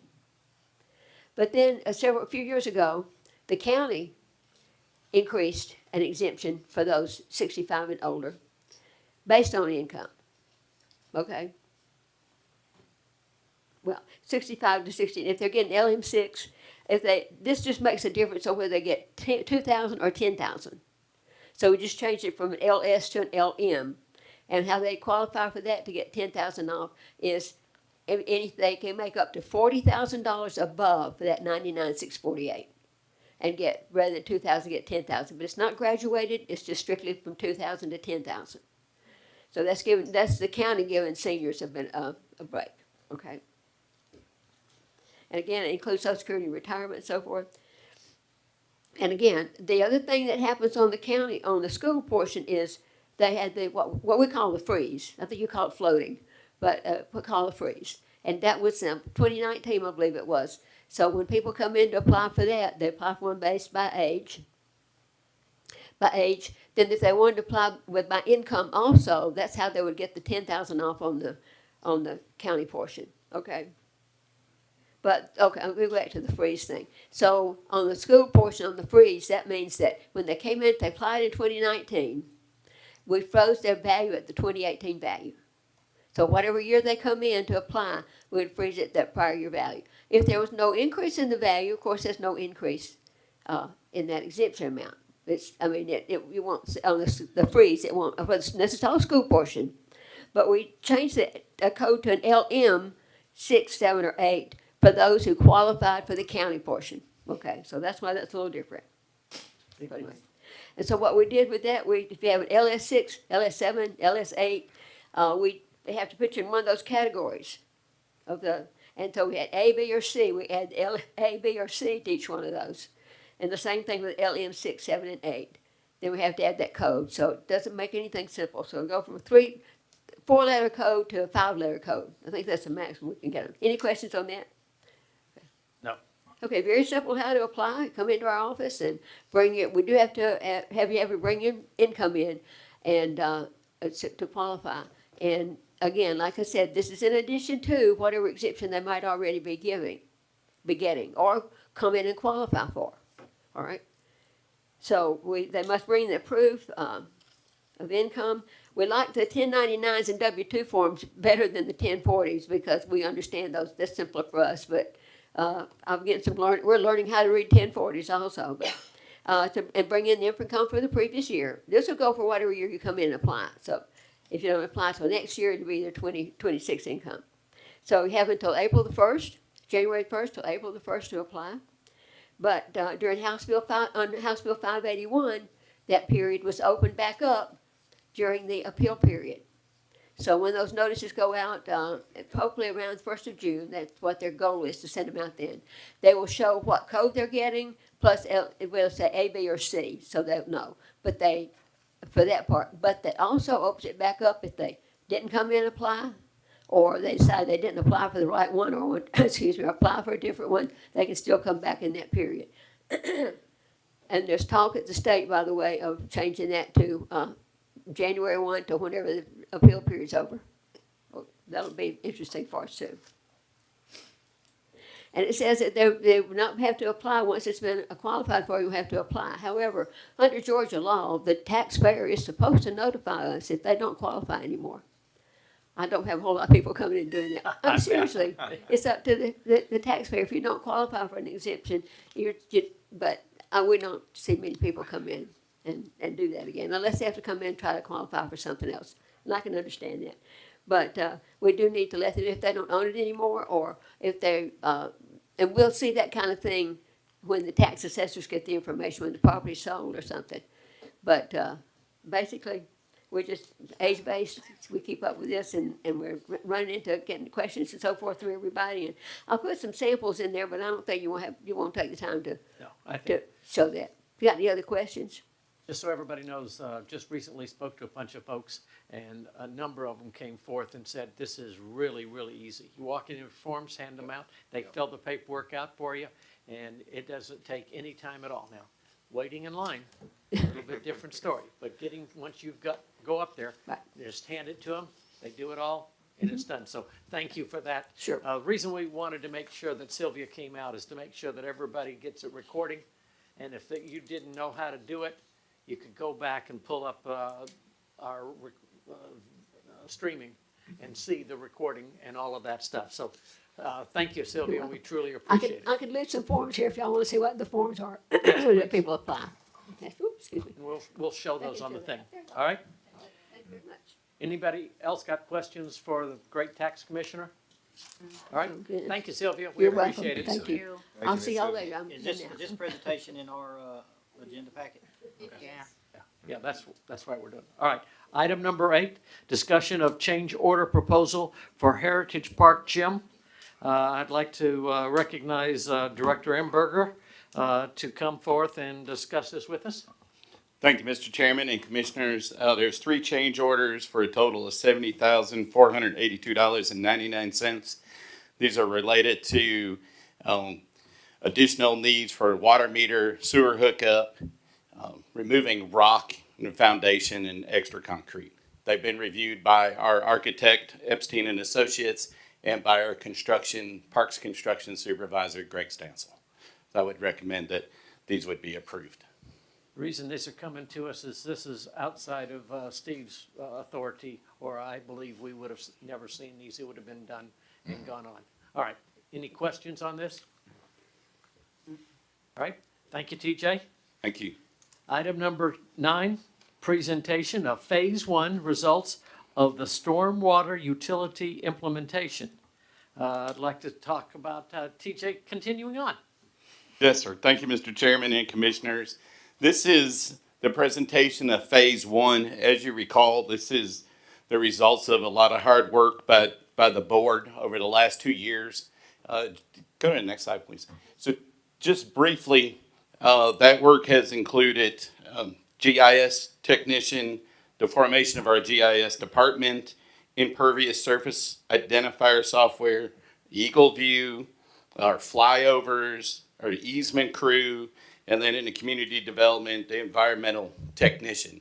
So, and our engineer from Lindsay Engineering, Rebecca Lindsay. All these persons are here this afternoon too, if there's any questions that need to be asked. Okay, and as you're familiar, and we did a presentation about 6 months ago that covers a good bit of this, but some of this is just a refresher.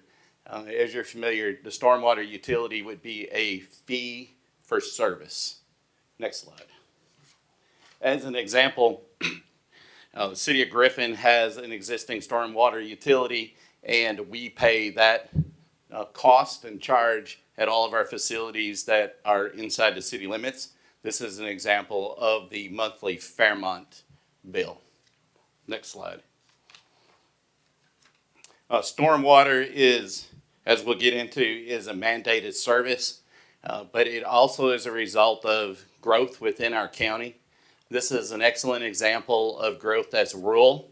It's easy to point to our urban type development with subdivisions and industrial, but this shows you Cortland Road. This is out in the far west side of the county. This is the aerial from 2020 in comparison to 2025. These are dirt roads that you're looking at here. There's no paved surfaces here. So this is the type of growth that we're experiencing everywhere in Spalding County. Every dirt road, every road that we have. And this is a really good example of that. Next slide. So stormwater management is not optional. We do it per mandates from the state and the federal government. And then there's also other reasons, and this is one of those. This happens to be commercial development here in Spalding County. That is a retention pond behind the building. We'll see this again later in the presentation. You can see that this particular company is not maintaining their retention pond. It not only results in a lot of litter, but the retention pond no longer works. So when it doesn't work, the stormwater is moving off the site in an improper manner, and you can see on the far right there that it's actually washing away the road. Next slide. In situations like that, is it not the company's issue? Is there not a fine that goes out? Is there not a citation? Is there? That's one of the reasons why we want to establish the stormwater utility. So there'll be an inspection process. We would be able to do fines, and then in addition to that, we would be able to offer credits for companies and developments that actually maintain these facilities correctly and allow we would be inspecting them regardless. So there would be an incentive to maintain those as well. So there's no mechanism right now to punish people that build and then don't maintain their. Not at this time. All right, here's another example. This would show a good example. When you see the big vac trucks, the big vacuum trucks, this is what they would normally be maintaining. This is one of our facilities, and you can see without proper maintenance and the equipment, the picture to the right is how these types of facilities can deteriorate and become unusable over the years. Next slide. Also with growth in stormwater, we get more of it. This was the example at a Jordan Hill Bridge. This was a couple of years back, as you remember. This was the actual damage that was being caused by stormwater. Next slide. Here's another example. This is Line Creek Road. This is west of the Flint River. There was a single cross drain underneath Line Creek. At every rain, that road would flood and we would have to close it down. We then went ahead and installed two 60-inch cross drains under that road, and then this problem has been fixed. Good. Next slide. Here is Valley Hill cross drain repair. If you remember, this actually had some news stations from Atlanta come down when this occurred because we had some residents that did not have access. We initiated an EMA action so that we were able to get residents at the end of this dead-end road to and from this area. We made this repair in-house within 48 hours, and you can see the repair there. Once again, this is stormwater related. Next slide. TJ, So- do you, yes. sorry, do you mind, if you'll go back one slide? Sure. And as TJ's crew actually works to make the repairs, and they do a great job at putting this type of cross drain in, but that takes away from the work that would have regularly been done by the public works teams. So this was an emergency repair that took more than a week to complete. And the planned work that was in place for that team had to be postponed for the amount of time that it took to repair this, this roadway. And real life example on this, that took both of my motor graded crews and my bridge crew and 2 of my utility crews to do this work here. You don't see it there, but that's about 20 feet deep, 25 deep. Thank you, Dr. Ledbetter. Next slide. Okay, the last 2 years, we have been using our GIS system and our Esri, along with additional software and our Eagle View flyovers. We have been able to identify all of the impervious surfaces within the county. This gives you an example. What you see there, the green and the purple, is the house or a shed, driveways, any impervious surfaces that are in the county. We have identified them down to the square foot. Wow. Next slide. This is just an example. Then the first one was rural. This is obviously urban. This is a new subdivision, and you can see that there is a great deal of impervious surfaces that are moved in to our county with this type of development. Where's this? This one Or this is is inside Yeah, Sun this City. is Sun City City, Peachtree. I believe. Or, Yeah, it's Sun City. This is yeah, Bowden this one's Drive. Sun City. Okay, next slide. So over the last, this phase that we're presenting today, these are the items that we have completed over the last year. You can see here, they're checked off. I'm not going to read them individually. Next slide. Here's our suggested goal statement to form a stormwater utility. Next slide. So, with a new utility, there would be a new organizational chart and new development of the department itself. This will give an example of 2 or 3 years out. Currently, we have the 2 equipment operators on our easement crew, and we have the environmental tech that's there on the left, that's in the community development department. All of the other blue items would need to be achieved within the first year of the stormwater utility, and a few of these would actually need to come aboard before we collected our first money. That would be things like a division manager, supervisor, and some of the inspectors and some additional GIS resources. Just for clarity's sake, and Rebecca Lindsay's in the back of the room, we are a stormwater utility. We have our MS4. We are an unfunded stormwater utility because we have the capability of issuing land disturbance permits and we have permitting capability. So we already are a utility. We just do not charge for that utility. We have been funding all of this work for the county up until now through our general fund. And we do have a utility available to us and a mechanism in front of us that we could move forward with charging a fee for the stormwater, which is in line with what the strategic plan that Ms. Lindsay has put together for us indicates that we should be doing. And the reason for it is because the amount of growth that we have currently in the community and the amount of growth that is coming to us, we desperately need to stand this utility up to ensure that we are managing the stormwater appropriately. Yes, sir. Thank you for that correction. This is about funding the utility that's currently in place. Next slide. So this is countywide extent of service. We did want to illustrate that, but you could also see in the red areas, this has additional mandated reporting. That's in addition to the reporting everything in the county. So as an example, once we identify a stormwater facility, so that could be we go out and work on a drain that wasn't already currently in our system. We identify that, we inventory it. We are now required to be back at that site once a year. And that is part of our mandated reporting as well. And that once-a-year requirement is an extensive requirement. Yes.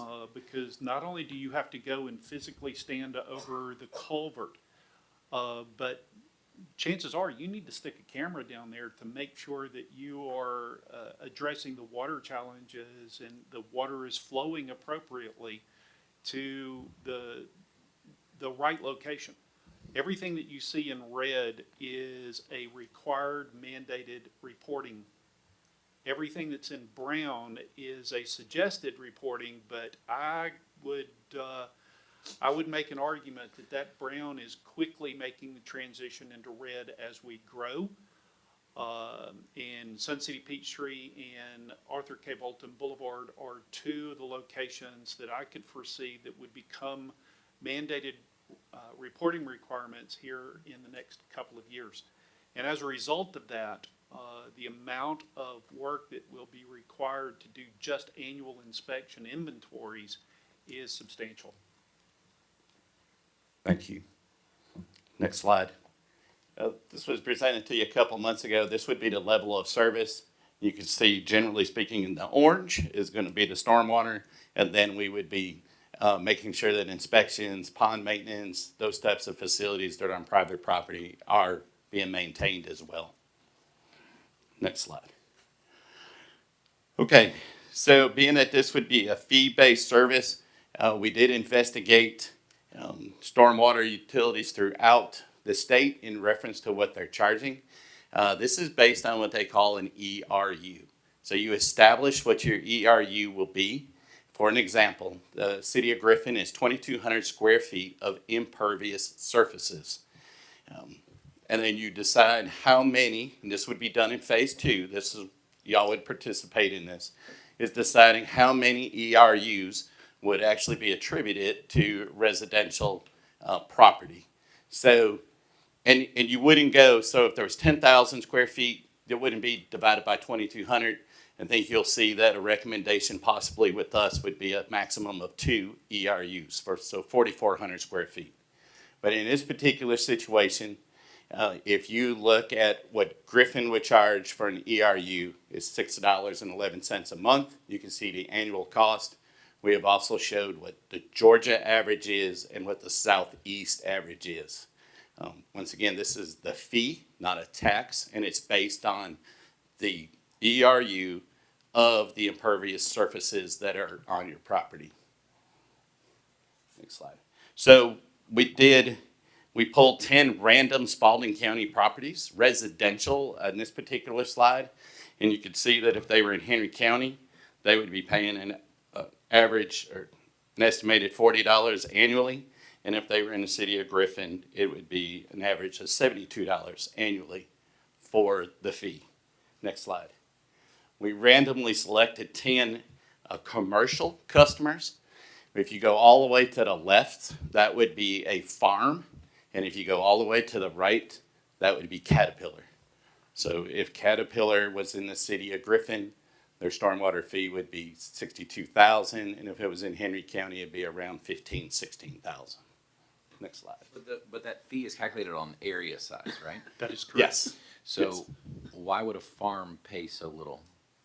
It's based on impervious surfaces. Impervious surface. Impervious surface. Yes, sir. Impervious So like surfaces. the lawn doesn't count, the. Right. Lawn. You was could like, have how's a fence farm gonna pay less than- driveway. Green space doesn't count. Right. Anything green, Green space. yes. Okay.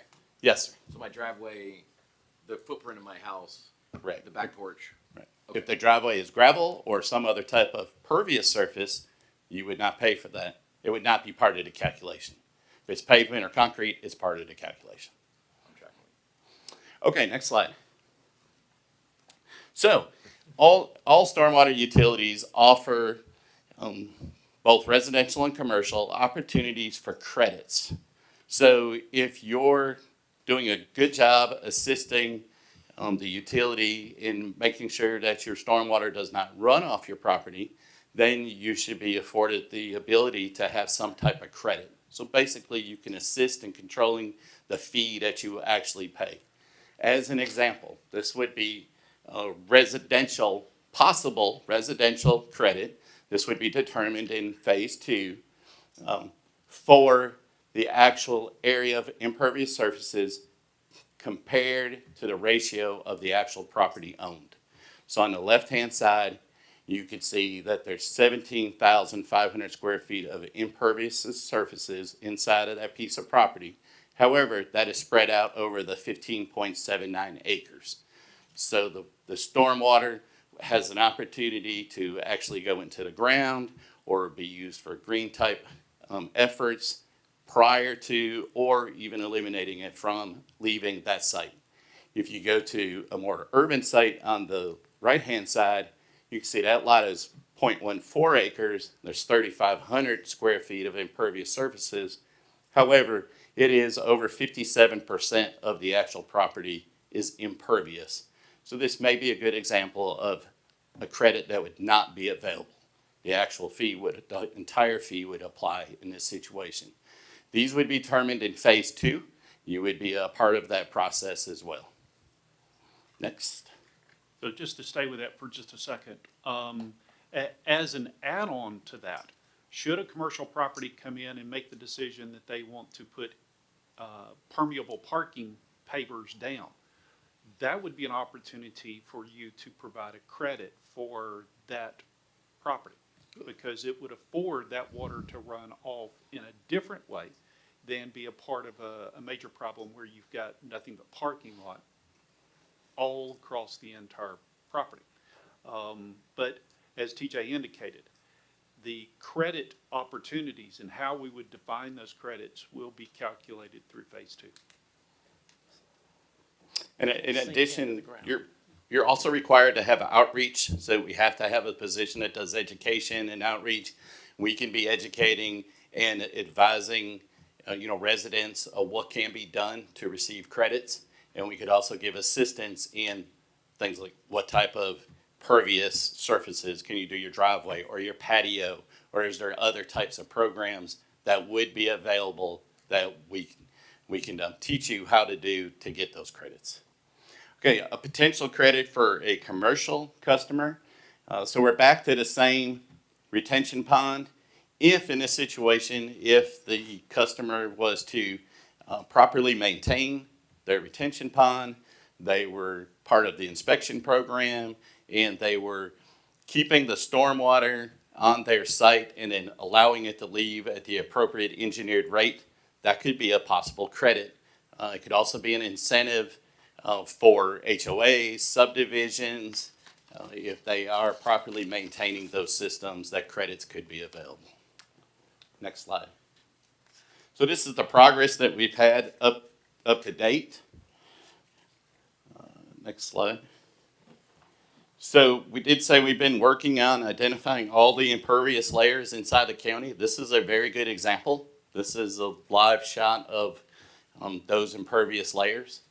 This is obviously is Sun City at the rec center. Next slide. Okay, funding. What would it cost? The exact amount would be determined in phase 2 in reference to the service level.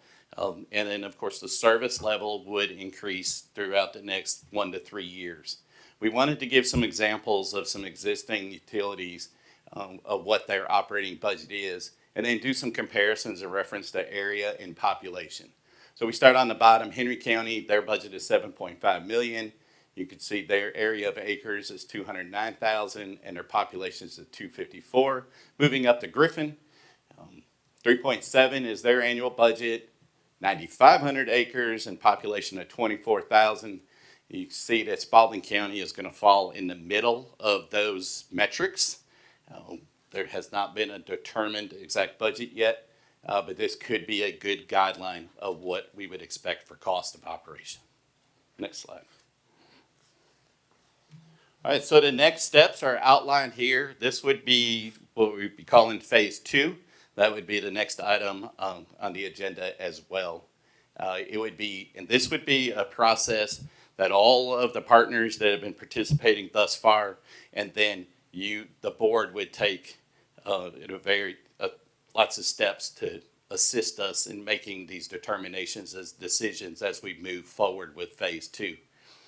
You can see here we need to develop an ordinance, revenue forecasting to see what would be available for the budget, credit opportunities, coordinating with additional software and workflow, of course budgeting the department, and then informal open houses. So one of the key components of that would be a lot of, I can call them public hearings, but listening sessions and informational sessions throughout the county as we move forward with this process.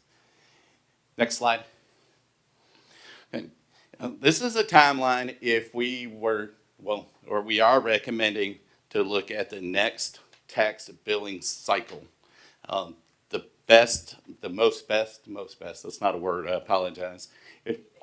The best option would be to have the service fee included and delivered with the tax bill.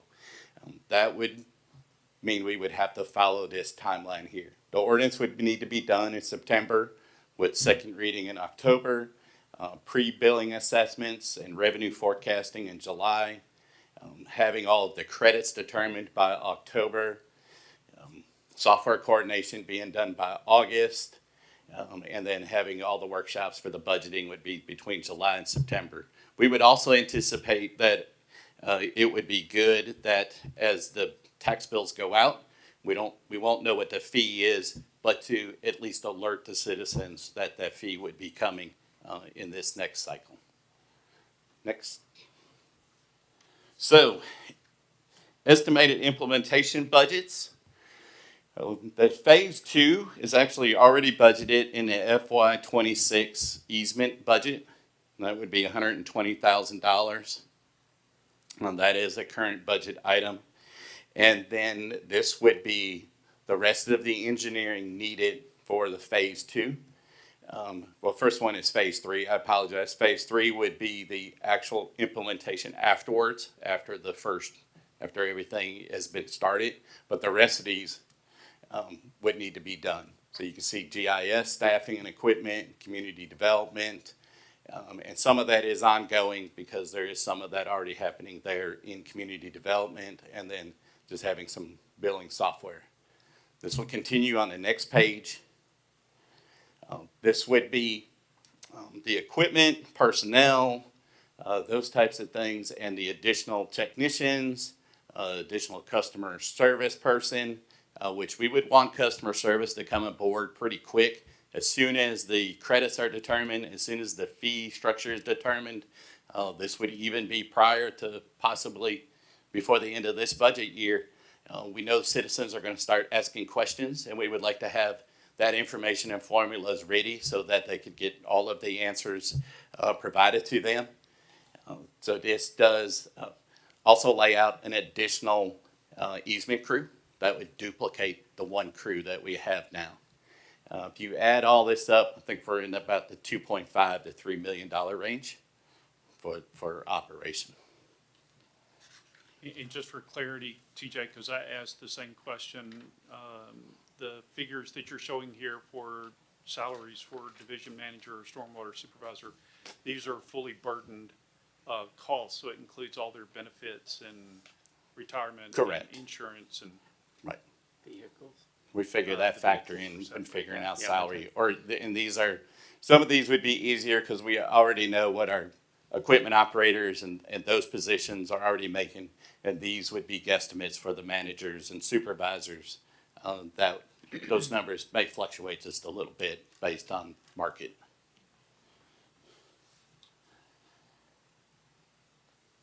Next slide. Questions? So I have a question. Yes. I know you talked a lot about, you know, the things that are gonna be required to be done as far as the inspecting every year. What happens if you don't inspect? We will lose our MS4 permit, which, and there may be somebody a little bit better in the back of the room that can answer this, but essentially what that means is if you want to pull a development permit or construction permit or anything of that nature in Spalding County, you're gonna have to go through other entities other than Spalding. So that Because would we be didn't- state and federal entities to develop and build inside of Spalding County. We're afforded that right to do that right now, or the opportunity to do that based on maintaining our MS4. So a lot of what I showed you in this presentation is we are gonna be required to do this in these timeframes. This is about the funding of said requirements. Just for clarity, we have struggled over the last 2 years with our MS4 reporting, and I believe that the board has seen some of the material that has come back from EPD and other regulatory agencies that indicated that we needed the help. So a couple of years ago, the board afforded us the opportunity to contract with Rebecca Lindsay to support and help us in completing our MS4 reporting process. But as a part of that reporting, we are required to do inventory inspections of every culvert, ditch, cross drain, along 1941, both north and south of Griffin, and then in some respects, you saw the map earlier, some respects east and west of the city of Griffin. And if we don't do that level of inspection and reporting, then we are subject to losing our MS4 permitting capabilities. And if we lose that permitting capability, then what that means is that when a developer comes, files for a land disturbance permit, we no longer have the ability to issue that permit. We have to send that to the state, and the state dictates and determines whether or not they will agree to issue a permit for land disturbance. Not only does that add time to the development and cost to the development, but it takes the ability of the development out of the county's hands. And for us, for staff, that is a major concern, because if we do not have developmental capabilities, then it puts us at a disadvantage, not only regionally for development, but locally for those who are wanting to do work inside of our community, whether they want to build a home on a large tract of land, or whether they want to build a subdivision, or whether they want to build a jail. Because now we can't issue our own land disturbance permit. We have to go to the state and ask them for permission. Rebecca, do you have anything to add? I would add that, agree with Yeah, everything come that to the was, microphone. Sorry.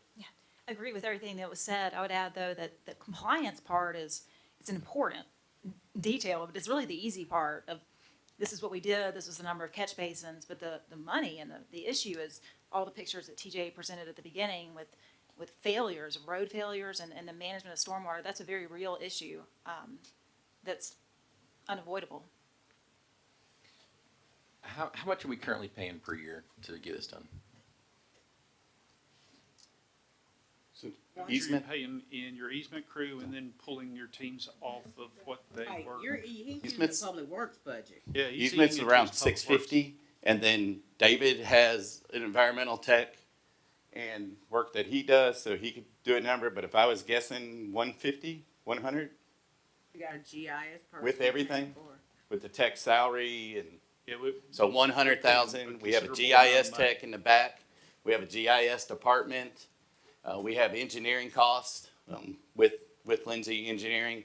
So we're probably that shy of $1 million, just shy of it. All right, so how this is gonna work, let's make sure that I understand how this is gonna work. We're going to have a bill to the citizens for, I'm sorry, yeah, thank you. We're gonna have a bill to the citizens for roughly $5 or $6 we're guessing right now, compared to the numbers we saw for Griffin and, Henry County. It would be Order of magnitude. monthly. Yes, so Month. they're gonna get a monthly bill to be able to do this. which- No, annual bill. No, But it would be annual, but that costs. Annual. Yeah, I'm sorry, You would yes. get an annual bill based on about $5 or $6 a month. All right, so let's say, And that's just a guesstimate at this point because we we gotta don't have start the with numbers. something, 60 to 70 dollars per year that they're not expecting right now, which should take care of, the way we've got it, the 2.5 to $3 million. That is correct. To make it revenue neutral. That is correct. This is going to be revenue neutral the end, and that was the directive that was given from 2 years ago. Okay, I wanna make sure, so, somewhere along the line. How do we make it revenue neutral? I'm sorry. Revenue neutral with respect to the amount of money that is paid for as an assessment for this utility by our property owners, whether they are residential or commercial. It will no longer come out of our general fund. Revenue neutral to the general fund. So, Okay, so it is going to cost the taxpayer more. Correct. let's just say $72 as a number for the year to be able to do it. They'll get it on their tax assessment. Those of us that have a light district, similar type deal, there will be a new line in there that says, stormwater, and it'll be. So it's gonna, to us, we're driving to make it revenue neutral To the general fund. to the general fund. But that only goes for the people that are in those red districts. No, that's for So the it would be entire county. countywide. Except for within the city limits. Except for Correct. the It city would limits. not be in the city limits. Thank you for that clarification, because the city already imposes this The stormwater. fee, the stormwater fee, on those who live inside the city to manage the same challenge that we're seeing in the county. Okay, And now let's Commissioner go. Dutton, if I may, you made the statement that this will cost the taxpayer more. That's not accurate. So the way the utility is being funded now, it's a tax base. I mean, it's a general fund, there's no equity in that. The way this will shift based on the equivalent residential unit, you're billed on your impervious surface. That makes things fair for the resident versus the Caterpillar. That's correct. Just want to clarify that. So let's, So is the residents, so let's say the average resident's bills goes up by $72. Is their tax bill gonna go down by $72? no, So we are charging the taxpayers more. to do, yes. I don't see any. The same money will come from the taxpayers, but instead of the public works money paying for the easement and stormwater, they will be paying for public works project, and the fees will pay for stormwater in the easement group. So is then the plan to roll back the millage rate so that they stop paying through the general fund for it? The plan is to charge the Caterpillars of the county more for the stormwater issues that they bring about, because they have much more impervious surface. So it becomes a more equitable distribution of what the charge is gonna be, because the homeowners right now are paying the exact same amount as the Caterpillars with respect to the stormwater utility. Now, are we gonna try to, we're gonna sit down and say that credits, so Sun City people, credit could be a lot worse, better, depending on how you look at it, than somebody who is out on Teeman Road. It's the ratio of how much space you got to how much free space you have. That is correct. So if you're on Teeman Road and you got a 2,000 square feet of driveway or whatever, and you're on 10 acres, you have a lot of more land, so you don't have to worry about that water running off into the next house yard. But that guy, that person we're talking about, is gonna pay a different tax rate. They will bill. pay the same amount with a credit. So they will get a credit for the amount of permeable space that they have for that raindrop to find a different place to But go. that would reduce their bill. Correct. So, Sun City folks could be paying $8 on a month or equivalent, and a Teeman person could be paying $4 because of the tax credit. That's a lot of administrative burden, I see, to be able to, It actually works out quite well, and that's what phase two would do for us, is determine what those credits are gonna be and how to calculate them appropriately. But it's gonna be different for different people, That is depending on correct. what's, okay, I want, Depending on the size of your property and how much impervious surface you have. okay. Will, Now- will this help expedite like permits and, developments and stuff?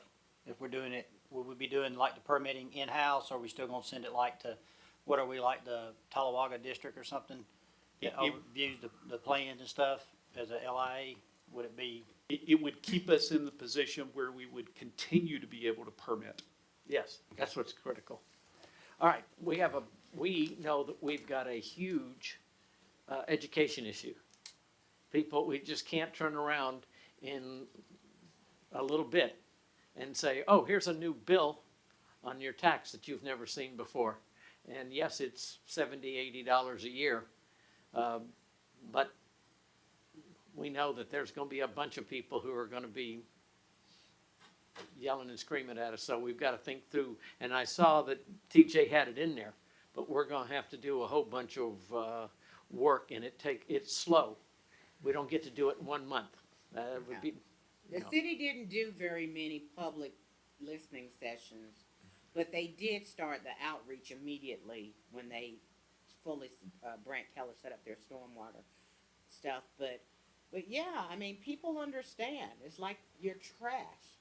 You know, how do you figure out my sewer? It's based on how much water I use. That doesn't make sense, but it's the same thing. If water, we were talking about this the other night at the zoning hearing. We're talking about that development near Minerva that's going downhill toward that bridge that had to be fixed.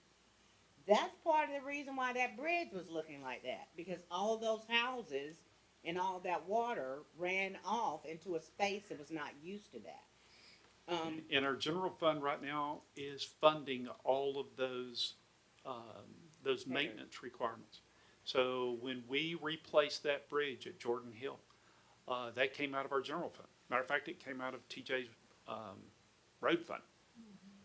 So, a lady called me, she lives on a dirt road, and when she moved out there, there was only 2 houses. She says that her house is over $500,000, and I'm not challenging her.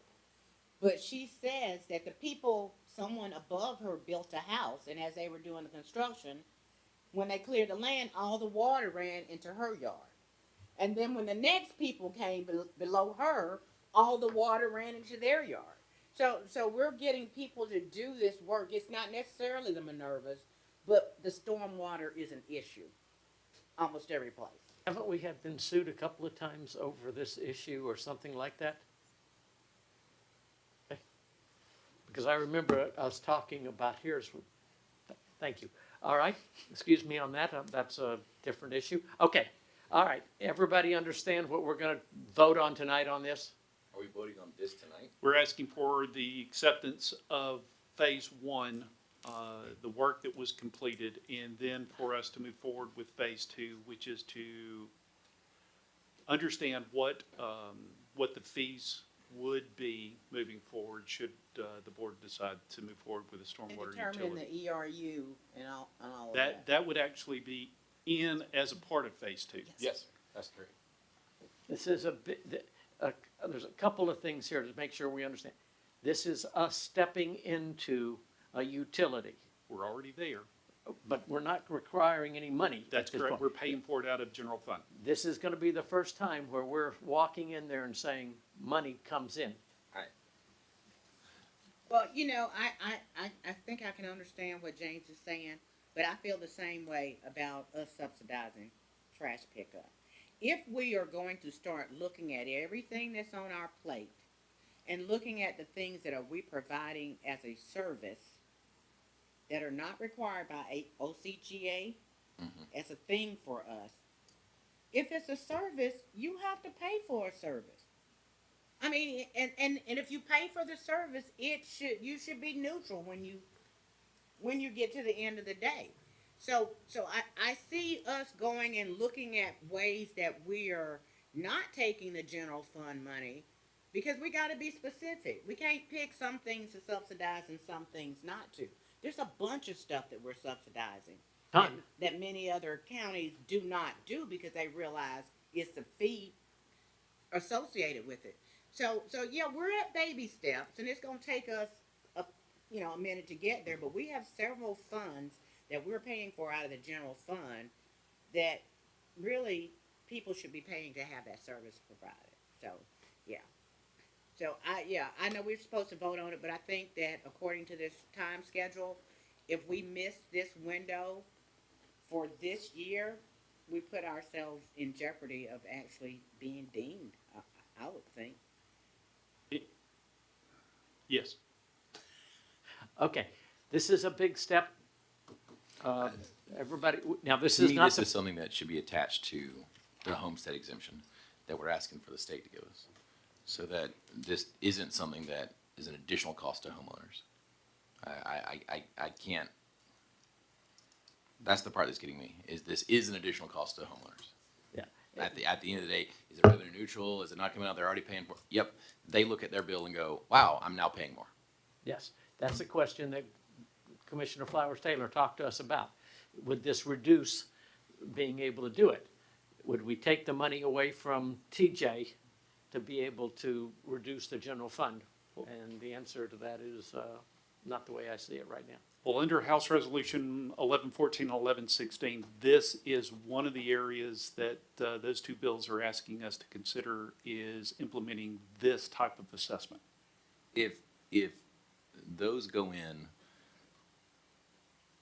and the homestead exemption goes to 100, or if they allow us, because of the data centers, to raise our homestead exemptions to 100, then this becomes very easy to swallow. Yes. Oh, my $1,000 is now $70 for stormwater. But if it's, oh, I've still got this, and now you're also charging me this, all right? I can't support that. Okay, I can't support that. we've got to think through that. This is a heavy decision. We've been briefed on this. Steve has brought it to us. This is the third or fourth time that we've talked through this whole issue. This is finally all right, we do it or we don't. If we don't do it now, I'm not sure we can get it for this year. I mean, I just don't see, us putting ourselves possibly in a position where we're having to wait for somebody else to tell us when we can get a permit for something. That's just not how government does business. You don't ever want to be in that position.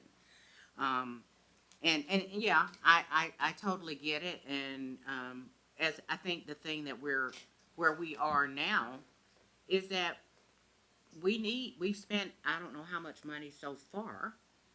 Did we throw that money away? Did we not 2 years ago know that we really needed to make this happen? So, yeah, everybody has to vote their own conscience, but I just don't see where we can not do it. I think that part of the disconnect here is that the stormwater utility currently is substantially underfunded.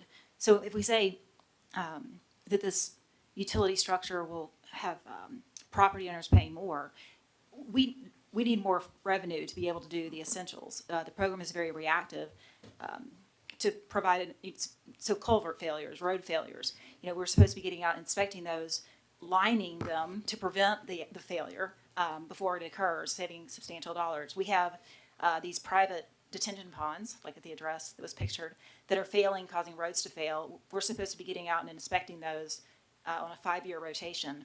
We don't even know where they are. Right now there are, I think, 8 or 9 private ponds in our inventory, 8 or 9. That's the challenge that we're up against. It's substantially underfunded. It's the only ones that we know of. There are more. We Everybody's agree got to with think through this Yeah. between now and, And this even. half hour or so from now. All right, we've taken care, I believe, item 10 also in this. Let's move to item 11. And item 10 is already funded in the budget. Thank We you. just need approval Yes. to move forward. All right, item 11, the 2026 T-Splat Resurfacing Award recommendation. Director Imberger? Yes, sir. Thank you, Chairman and Commissioners.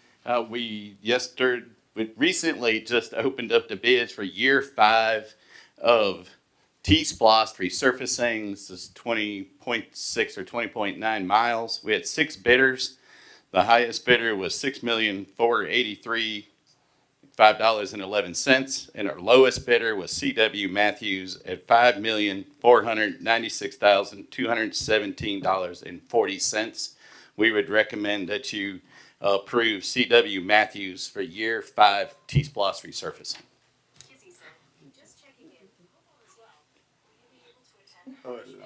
Okay, whatever that is, thank you. That, I was saying, somebody's talking here. My hearing aid sometimes. All right, anybody have any questions about this? No, we just need to select which bid we want to take. All right. Okay. Thank you. Yes, One last comment I'd like to make. I've been working hard, so everybody knows, and a number of us have on a House bill and a resolution for eliminating the homestead exemptions. This is a big, big issue. ACCG is working on it in one direction. GMA is trying to work on it in the same direction. As you've listened to Steve talk, the way the plan is right now would just about bankrupt us. The way the plan that an alternate that has come forth is something that may work, but we're not sure that the leadership in General Assembly will do it. This is a big issue. My belief is it's too big of an issue for them to pass. It takes 2/3 of the House and 2/3 of the Senate to get it to go. I don't believe that they can get right now 2/3 on both sides. But if it passes, this is a very hard financial issue for us. So I appreciate what you guys have been doing, keeping us in the loop, because it is. Yeah, Today was hard. 2.5 hours talking to what we want to do and waiting for GMA to see what they're talking at the same time.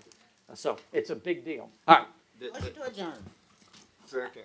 I have a motion and a second. All those in favor, please signify by raising your hand. We're adjourned. Go ahead. Thanks.